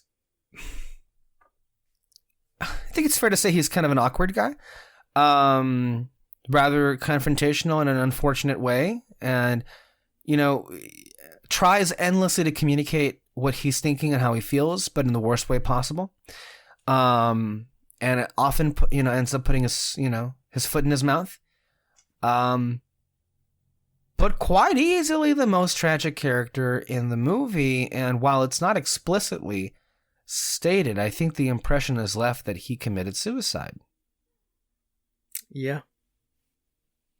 That is the impression left, though not explicitly stated. Yeah, and I think that ties into, a film almost about loneliness, because all these people are lonely. Yeah. And sort of the depression of that sets in. Yeah. I mean, he's hilarious. He's got a lot of wonderful lines and moments. Well, the whole movie is very funny. It is. No, for sure, it definitely is. The scene that I've have been seeing get a lot of attention. His sequence when he's basically telling Siobhan that he loves her, and then him getting rejected, and then in how the acting choices are very cute, and how like he puts forward that sequence is just so heartbreaking. But like the character is. There's a lot of unlikable qualities, and yet you can't help but liking him. He's charming, and I don't know what it is. I don't know what's the quality of it. Maybe because he's just so sympathetic and how tragic he is. I mean, he gets the shit beat out of him by his father. Yeah, all the time it seems. To me, with Banshees of Inisherin, I think look. I know. Some of you like to harp on me, I think rather unfairly so, with the idea that maybe I don't appreciate the full extent to what a film has to offer on first viewing. But I think that's damn near impossible with some films. And I just really do love that in just like the short few weeks that I have seen this on and on again, every time I come away with like, man, that was a hell of a movie, and I love it so much. And I'll put it to you this way. It is so high right now on my list of favorites. I cannot believe it's above others, shall we say, that are great in their own right. So this is what why I'm saying, like, there on this list that we're going to be doing in a couple of months, it's going to be really hard to distinguish between what's in third, what ranks in third best, and then what ranks in eighth best, because there's just so many of them that I just love this year. But no matter what, I'm sure I'll be attacked one way or the other. I'll make sure it's too high or it's too low, or why isn't this here, but why is this in here? And yeah, anyway. There's going to be a lot of those, yeah. Anyway, now let's move on to the film that evidently you have forbid me from placing as my favorite film of 2022, and that would be the latest film from Steven Spielberg. This is one of his few writing credits alongside with Tony Kushner. It is The Fabelmans. This is a semi-autobiographical film on his childhood and his family. Peter, do you have the letterbox description in front of you so you can go ahead and read it off? I absolutely do. In case anybody was wondering why this was placed last, it's because I suspect there'll be much more talking past each other than common ground. I want to, for the record, note that this is a Spielberg film, and rarely do Peter and I ever see eye to eye on everything involving a Spielberg film, and usually he has something that pisses him off or is unique to him that is annoying that I'm sure he will spout out in some way in which I will not understand. But hey, that's where we are. So I'm just letting people know how this usually goes, because every single one of his movies ends up being like this, save for Ready Player One, which we both disliked. Although even then you hated that one a lot more than I did. But I'm usually right, he's usually wrong. Okay, that's not what I said. But go ahead and read the description. The Fabelmans, directed by Sammy Fabelman. Capture every moment. A coming-of-age story about a young man's discovery of a shattering family secret and an exploration of the power of movies to help us see the truth about each other and ourselves. So, worst movie of the year? Starring... Oh, go ahead. I jumped the gun. I'm not done I jumped yet, the gun, bitch. sorry. Yes, you did. Stupid piece of shit. Starring Gabrielle LaBelle, Michelle Williams, Paul Dano, and of course, Seth Rogen. Not Okay, now to you're leave making- out, of course, we have Judd Hirsch as Uncle Boris. David Lynch is in a role here in this film that's been highly publicized. Don't want to give it away just yet. Julia Butters returns to us as Reggie, which is one of Sammy's sisters. And then a scene stealer in her own right, we have Chloe East, who plays Monica, the girlfriend, in the latter half of the film. So, wanted to give them their due. Okay. So, worst movie of the year. It's up there. 2 out of 8. 2.5. I'll be fair. Oh, how generous of you. Yeah, certainly somebody has gone soft lately. Right? Yeah. So I don't know if it's this old age, you know, the cold. Let me touch on, I think, the parts where we perhaps would agree with across the board. And that is, Spielberg has always been a personal filmmaker. And that is, you know, he has called himself a chameleon. He goes through very many genres, but a lot really at what is at the core of his films come from a personal place. And he often, you know, constructs his themes and his arc from that. And it's been highly publicized, of course, you know, his childhood and his parents' divorce. And here we have a movie that, you know, was long gestating.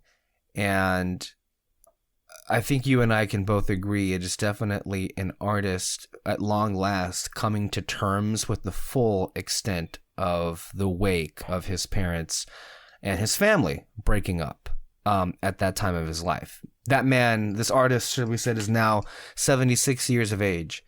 And perhaps this is maybe why you shouldn't avoid therapy for so long, if nothing else, as far as one of the main takeaways.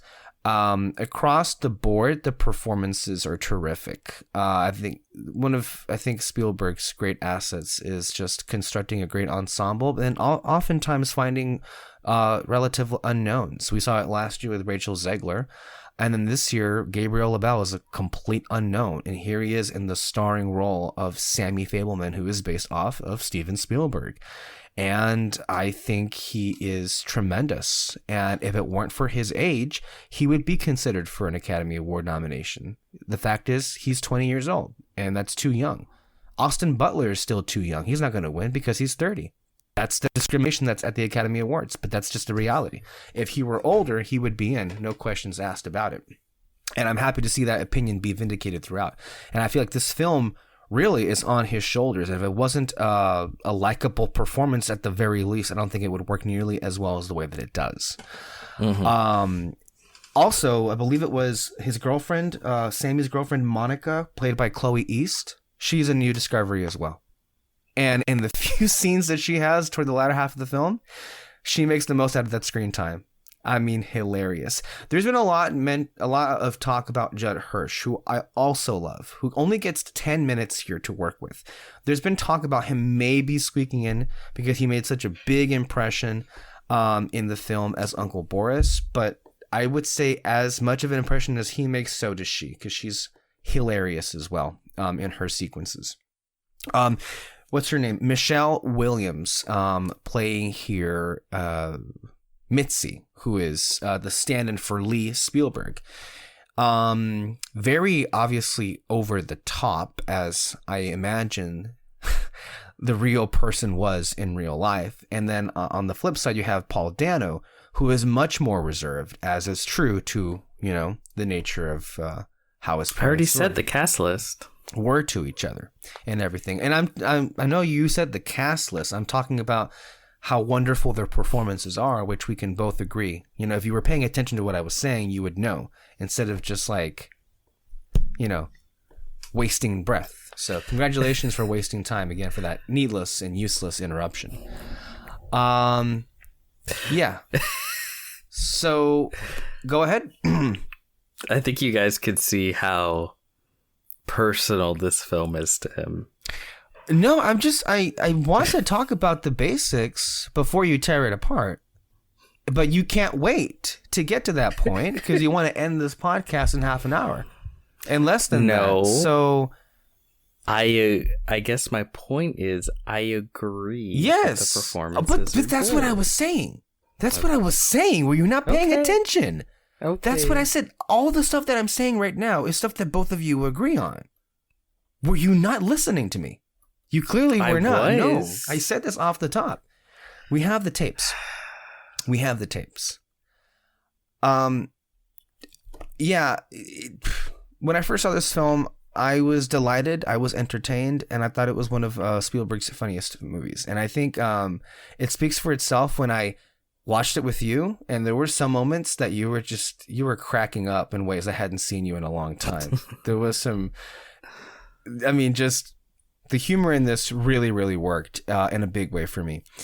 And truly for me, they had some great sequences, powerful sequences.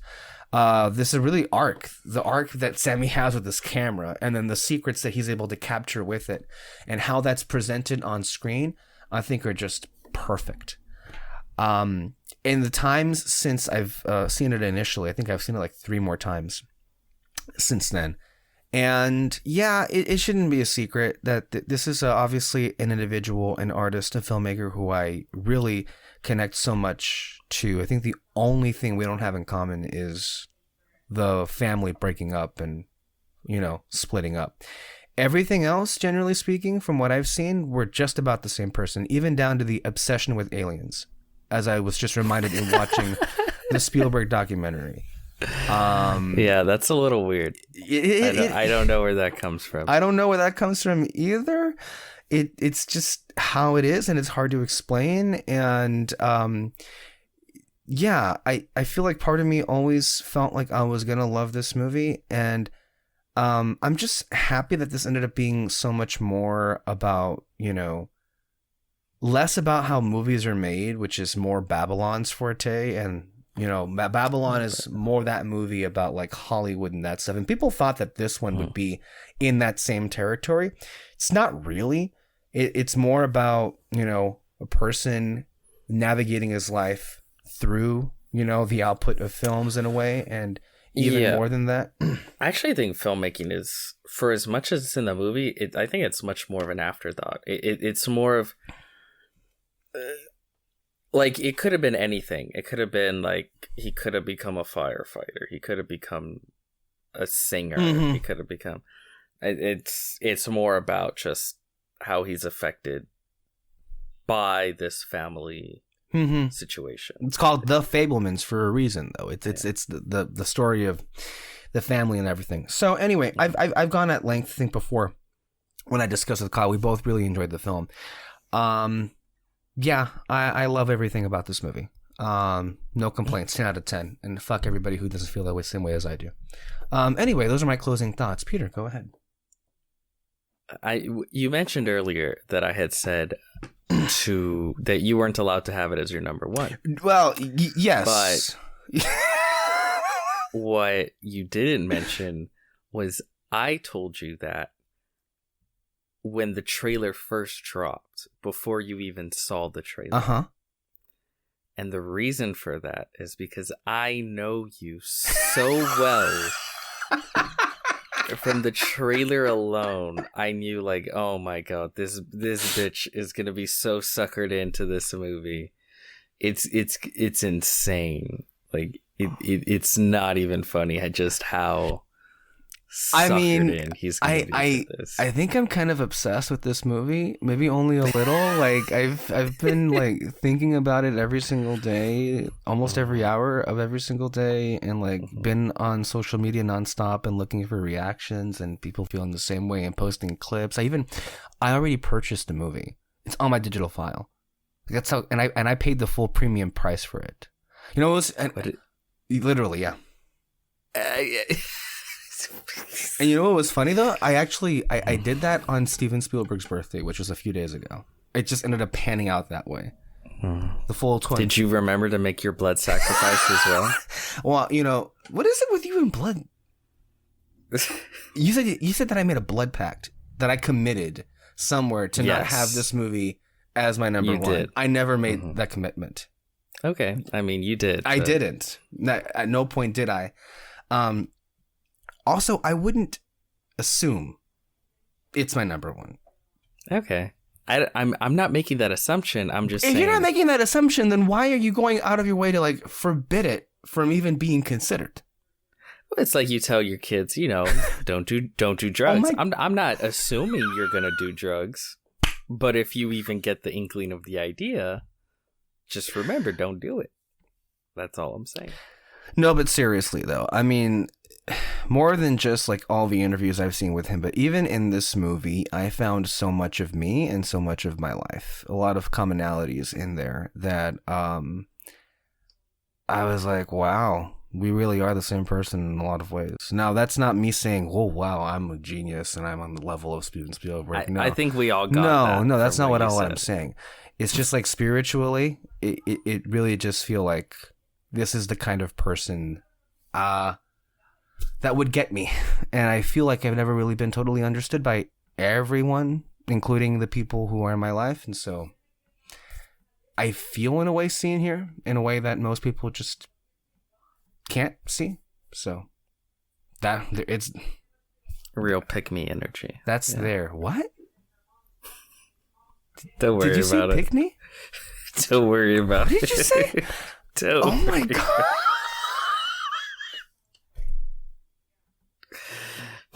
Don't worry about it. So I think what the people really want to know is what I thought about the film. Oh yeah, sure. I mean, okay. They already know what I thought of it. We need to give the people what they want.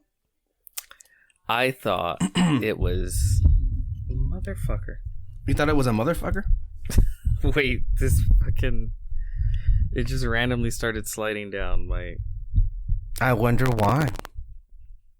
Just as you were about to tear into the movie. I know.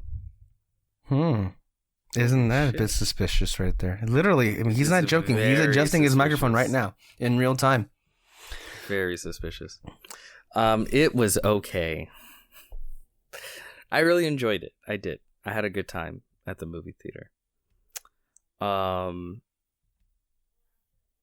a craft perspective, the same with James Cameron, he's just a master, right? Like from lighting to blocking to how he just puts together a scene, right? Like he's just an expert, right? Just unparalleled in the field, and you can never take that away from him or any of his films. So I'll throw that out right there. But like everything I'm gonna say, I don't think it's a surprise because I already told you. We talked about it after. And it's just one of those things where like you talk about, it's not really about the movie, like making movies and stuff like that. It's more about the Fablemans and this family and stuff like that. But it turns out I far preferred that, and you were less than ecstatic about that because you were more interested in the other side of it too. As a brief aside, I don't get it. There are a lot of people I've seen already that look at this movie and it's like it's just okay, and no, it's a lot more than that. It's a lot more to it than that. It's pretty great, and I feel like in some ways my fear already is that this is becoming the award season villain among some people, because the sentiment that I'm seeing from a lot of people is they're so soft on this film's prospect for awards, in large part because they're just so soft on the movie in general. I don't think it is. I think there's a good enough batch of people that genuinely really love it.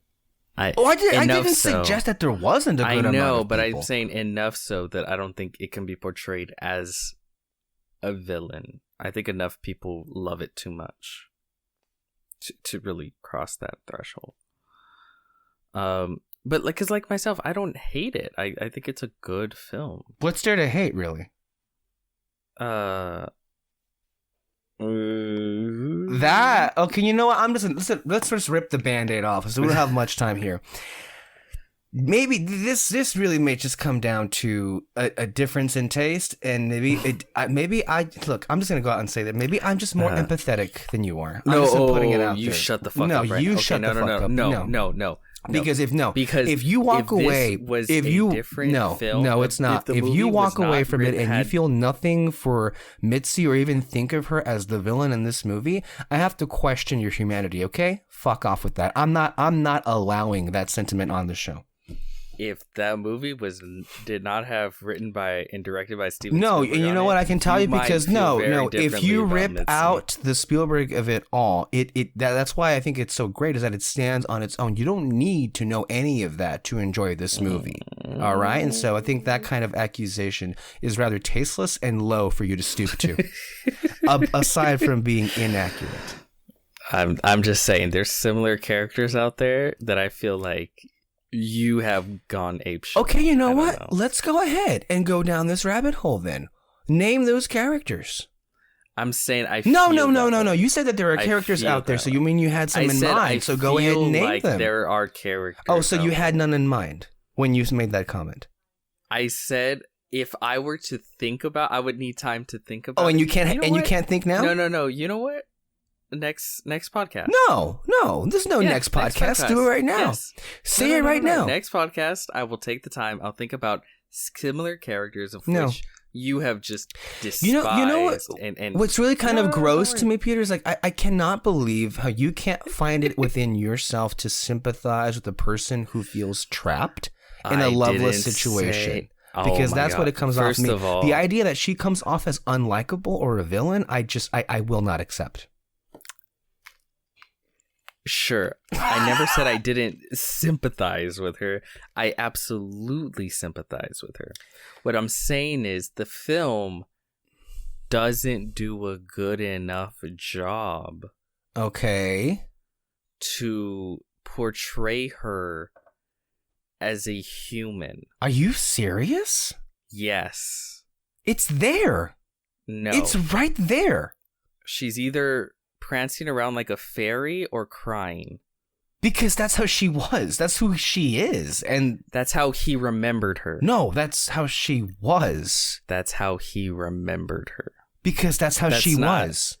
That's not a full character. But that was a full person.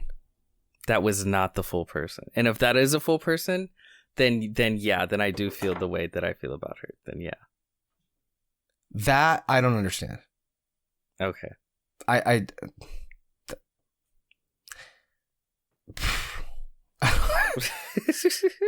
I don't get it. Next. Next. No, let's go. Let's keep going down the checklist here. What's the next Okay. thing here? I Oh mean, yes, you I didn't find really any of the. get to it. No, but no, I'm addressing it. You told me, so I'll go ahead and steer this conversation for a I change. know, I'm but not going to no be a one else- passive Okay. member Okay, here. So okay. you said you found that most of this movie is the family drama. You didn't find that anywhere near as captivating or involved in it as a lot of the stuff with the filmmaking. Yeah. Interesting. I would say so. I found it's not that, the filmmaking stuff was more captivating. It's that it was more entertaining. Well, true.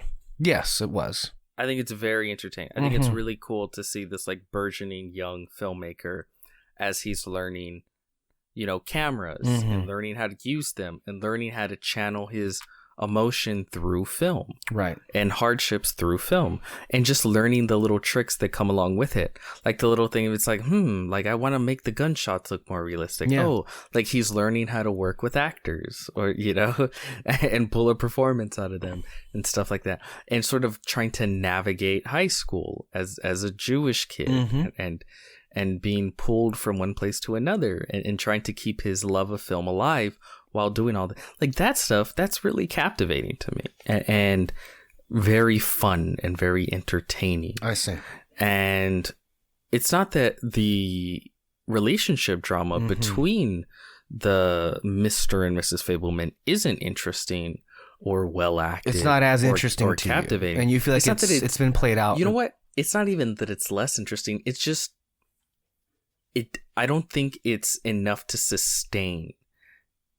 Like it's a little too one note of like, yes, he's trying, she's unhappy, she wants Seth Rogen, he's trying, she's unhappy, she wants Seth Rogen. Okay. He's trying, she's unhappy. And that's why I said don't remove that from the movie, because again, it's sort of the pillars that hold up everything, but just not have it be the central focus of the film. Like have it be from the point of view of Mr. Sammy Fableman, and just his childhood, and then the drama with his parents weaves in and out of sort of his coming of age story, and then you sort of begin with them and you end with them, and it's weaved through there. And also, I think that some of the reasons why it just doesn't affect me as much is because it needed, when you're drama the whole time, the dramatic moments don't hit as much, right? So I think of the film was just more about this like lighthearted kid learning, you know, his love of film, and then boom, you know, you're gobsmacked the side of the head with an emotional moment through his parents. You know, they would hit more, whereas like most of the film is kind of like a back and forth of the same beats of a failing relationship. So it's like, yeah, at first it's like, oh man, that sucks. But then by the end, it's like, guys, you should have been divorced 30 minutes ago. Yeah. Okay.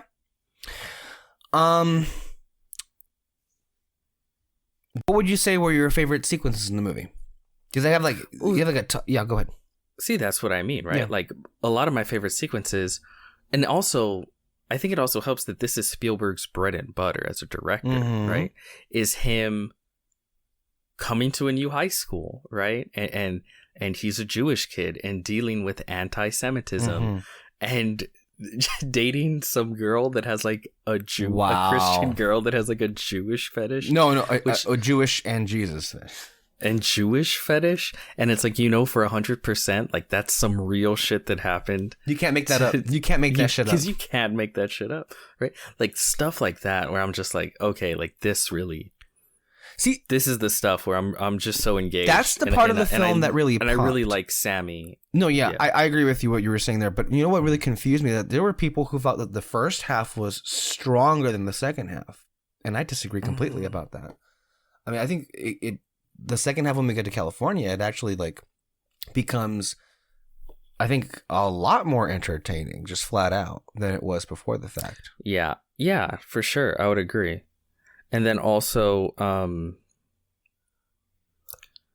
I mean, there are aspects at the beginning that I really like, especially like the whole thing of him. Well, the train, right? And with the train, right? And it's sort of this, he's trying to capture his emotions that he's feeling on camera as a way of dealing with it. Yeah. Right? And sort of the way the movie starts, where he's going to see the movies for the first time, and his dad is being very technical with like it's moving pictures that are shown at 24 frames and because he's like a computer scientist. Yep. And then his mother's like, oh, it's where dreams come alive and and it's like, oh, okay, she's the artist, right? And he's getting both of these things pumped into his brain about what film is, and then he uses both when it comes to film, right? In the technical aspects of how he edits his films and how he uses the scientific method. And I think his dad even comments like, hey, like you're acting like me or something that at one point. And then of course just the artistry of it all as being a filmmaker. So that kind of stuff. There's a lot of conversation here about art in general. That whole scene in the bedroom with Uncle Boris. Yes, that's great. I love it. That sequence where it's like where Sammy's like putting your head in lion is art, and then he just laughs so hard, like, no, that was balls. Making sure the lion doesn't eat me, that was art. I love that. Yes, that's a fantastic line. Yeah. But yeah, like that whole thing of. And I really, and he says, like, you showed me the clip, like, yeah, this is real. This really happened. Where it's almost like a horror film. Oh, yeah. Like his mom gets the call, like, don't let him in. And then he comes, and it's again that whole moment where he's like, art is just heartbreak. Yeah. And you're gonna chase it every second of your life. You can hardly wait, right? He says. You can't wait to go get your heart broken. And again, like, all that stuff I love. And I just wanted more of just focusing in on him as a kid, you know, sort of becoming a filmmaker, and again, not get rid of the parent, right? And they're breaking, because that's the backbone of it, really. But just like not make it a coming of age story with the kid, and then because right now it feels like the A storyline is his mom and dad, and then Sammy is kind of the B storyline.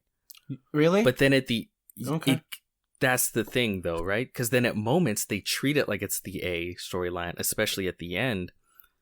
And it's like, but so much of the movie is treating it as if it's B. I guess the way I look at it is like it's more just one and the same, really, because the film is like what you said earlier. It's like, and maybe you could accuse it of having its cake and eating it too, but it's like it's trying to say that, you know, the parents are as much in the DNA of this filmmaker. It's just inescapable how they're both imbued in Sammy, and how both of those traits that he gets in both of them. I do wonder though. No, go ahead. I think it would be more effective with a less is more approach. Okay. I guess that's not really Spielberg. I guess that's just the sometimes. That's true, and that's not really how I roll sometimes either. So I guess therein lies a bit of a difference there. I do wonder though, because I feel like this movie improved dramatically upon rewatch after rewatch. Because I think the first time I saw it, I was like, this is really good. I'm not sure how much I love it just yet. I didn't love it the first time. And I think that's a lot of the reaction I'm seeing from people. And I'm curious to see if this benefits from further rewatches. Because there's a lot of sequences that just stick out that are so good. Not the least of which, of course, includes the ending of the film, which was hysterical, with John Ford. I think that's another thing too, right? Because there are several scenes where I'm like, I love this. Yeah. Right. And I think all of the scenes that I love surround kind of like just Sammy and like his whole thing. What about of like being a filmmaker? But what about did you not think anything special about the sequence where he discovers that the mom was in love with somebody else? Yeah. But that's again, but that's something I would keep in my in the Peter edit and the of the Fablemans. Yeah, for sure. Because that one's not just but that's still but that's go ahead. But that's just him, I think. But she's there. Him. She's there. She's a big part of that sequence. I'm talking the sequence where he discovers it, not where he shows it to his mom. That's the one I'm talking about. Yeah. But to me, like I said, I would want Sammy to be like the main character, and then everything with his parents, it's like we're seeing it through his eyes, right? Like, and that's one of those scenes where we are seeing it through his eyes, and I think it works because of that. Because we're sort of on this journey with him. You know, we are not understanding why our parents are acting the way they are, and then you figure it out and it's like, fuck, like that's a gut punch, especially because these are like the way we're introduced to them in the beginning. So yeah, no, I think that scene is great as well, but I think it still fits my narrative of what I would like. Okay. Other sequences go continue. The third act, yeah. Perfect. I mean, like that's a 10 out of 10. I agree with you on that. I think that's my favorite part of the movie too, because other sequences that haven't been mentioned that I think are just sensational. I love that dinner scene with the monkey and Monica are there and the grandmother are there as well. That's also great. Everyone's just blowing up at each other, and just that's a wonderfully executed one. You know what also has been getting a lot of attention was the sequence with the bully after he shows the film at the prom. Yes. But again, that's why it's like I wanted more of him at the school, more with the bully. More you think there was enough of it? I think it was enough. I got it. No, I wanted more. Okay. I got it, but I wanted more.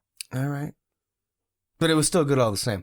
Wonderful reaction there. And it was so glorious to, well, maybe that not isn't the correct word, but it was nice to see the shittier person get the crap beat out of him after that, in that sequence though.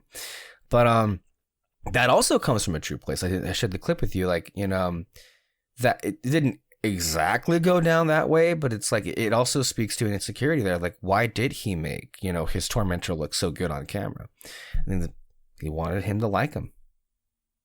It would just be nice for just a few minutes. A lot of people have read this film in a way of, you know, Spielberg being critical of himself in moments here, because there was not all on the whole, but in moments. Like, there's a sequence where it was the scene where they announced the separation, and then you see Gabriel LaBelle's Sammy off to the side, and then he sees himself in the mirror, like a version of himself filming this drama happening go down. And I think you can kind of imbue that, because a lot of the arc in this movie is with him and that camera. You know, the mom hands him the camera, and then later in the film, after he discovers, I guess you could say, the affair, he gives up the camera. He pushes that away because I think there's a part of him that feels guilty for having captured that sensitivity in the first place. And then later on, like, he's encouraged to get back the camera, only to then, in a way, feel as if somehow he is at fault or responsible for any of what's going down in a way. And you could tell that he's just had a lot of issues with this. You could see it with most of his movies. These are just issues that just haven't left him. And you could get the sense that he's just finally working out those issues while making this movie, finally, at long last.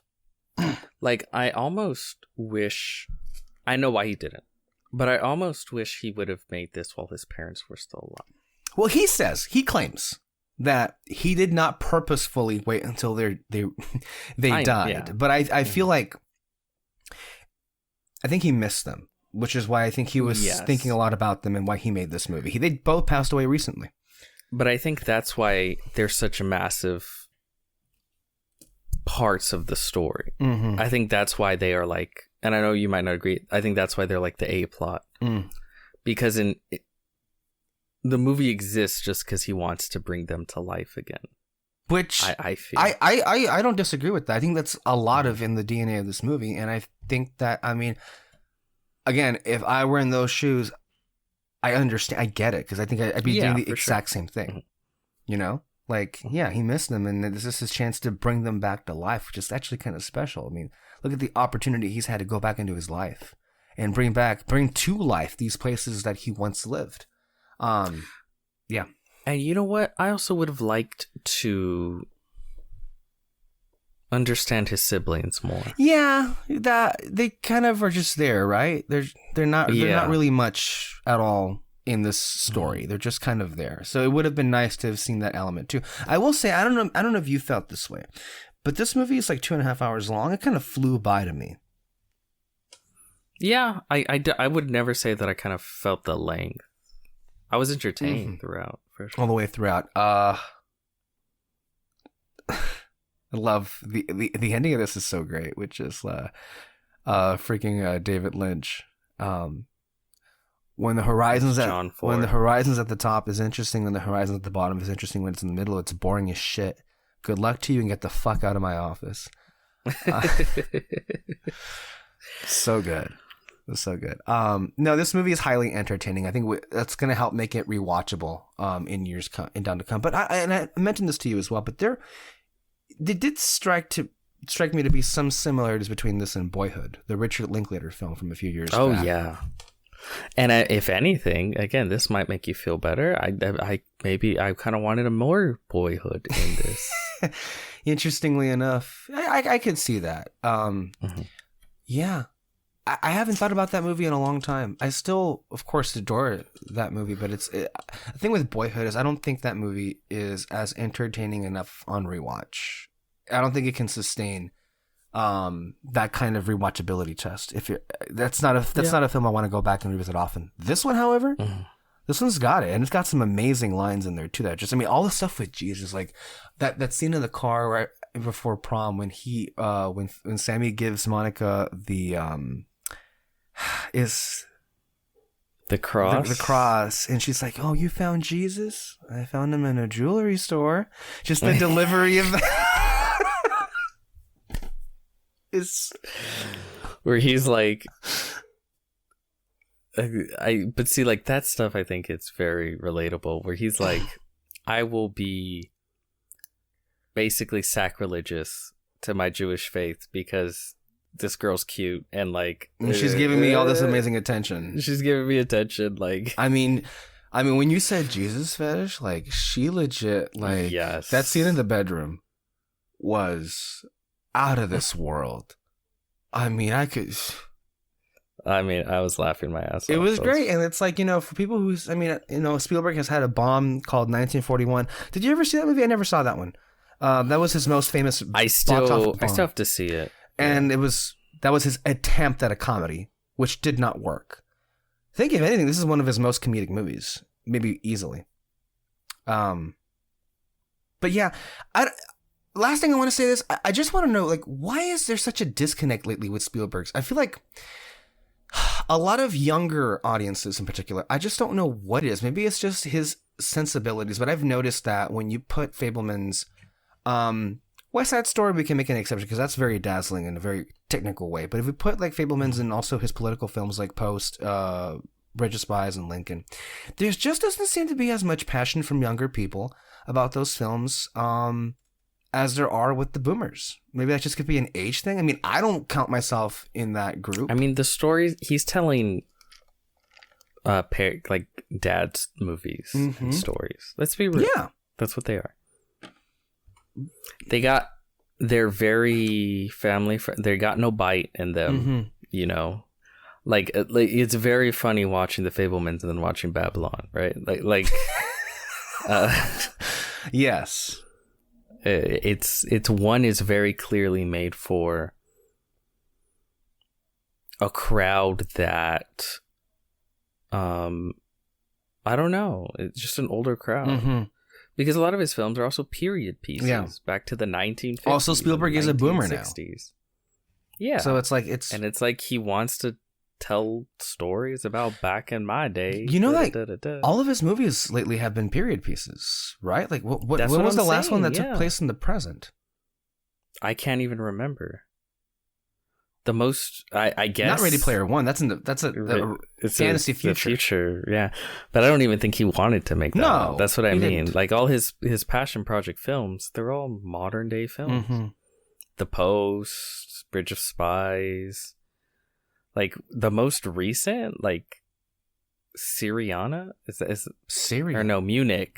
Syriana is a different movie. Munich, but that's like That's also the 1960s, isn't it? 1970s. Yes, that's true.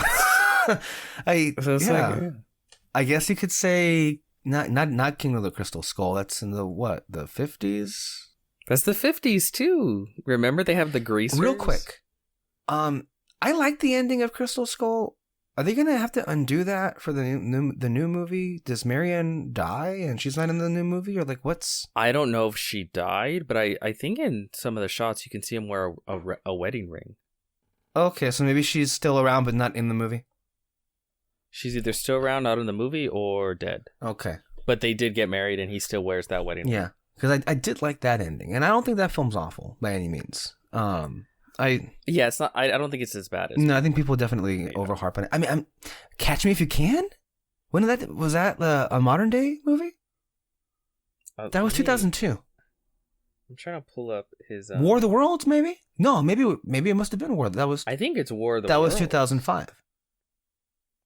Because you have Munich, War Horse. War Horse was a period piece. That's what I'm saying. Yeah. Like he's just has from War Horse stopped making movies about the modern day. War Horse to Lincoln to The Post, Bridge of Spies, then of course West Side Story is the 1960s, and then of course The Fabelmans is the 50s and 60s. Yeah, interesting. So I mean, it shouldn't be a surprise why he's lost a lot of modern audiences. I don't think. Really interesting. Or not modern audiences, but younger audiences. Yeah.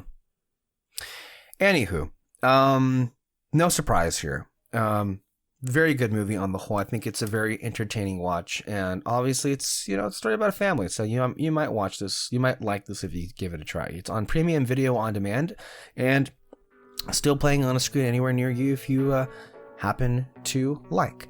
But well, Peter says I can't put this on my number one. Will I listen? Mm-hmm. Well, I guess we'll see when the top 10 comes out. But on the whole, thank you, Peter, for being here. I'm going to go ahead and let you go now. We did these 4 films, great.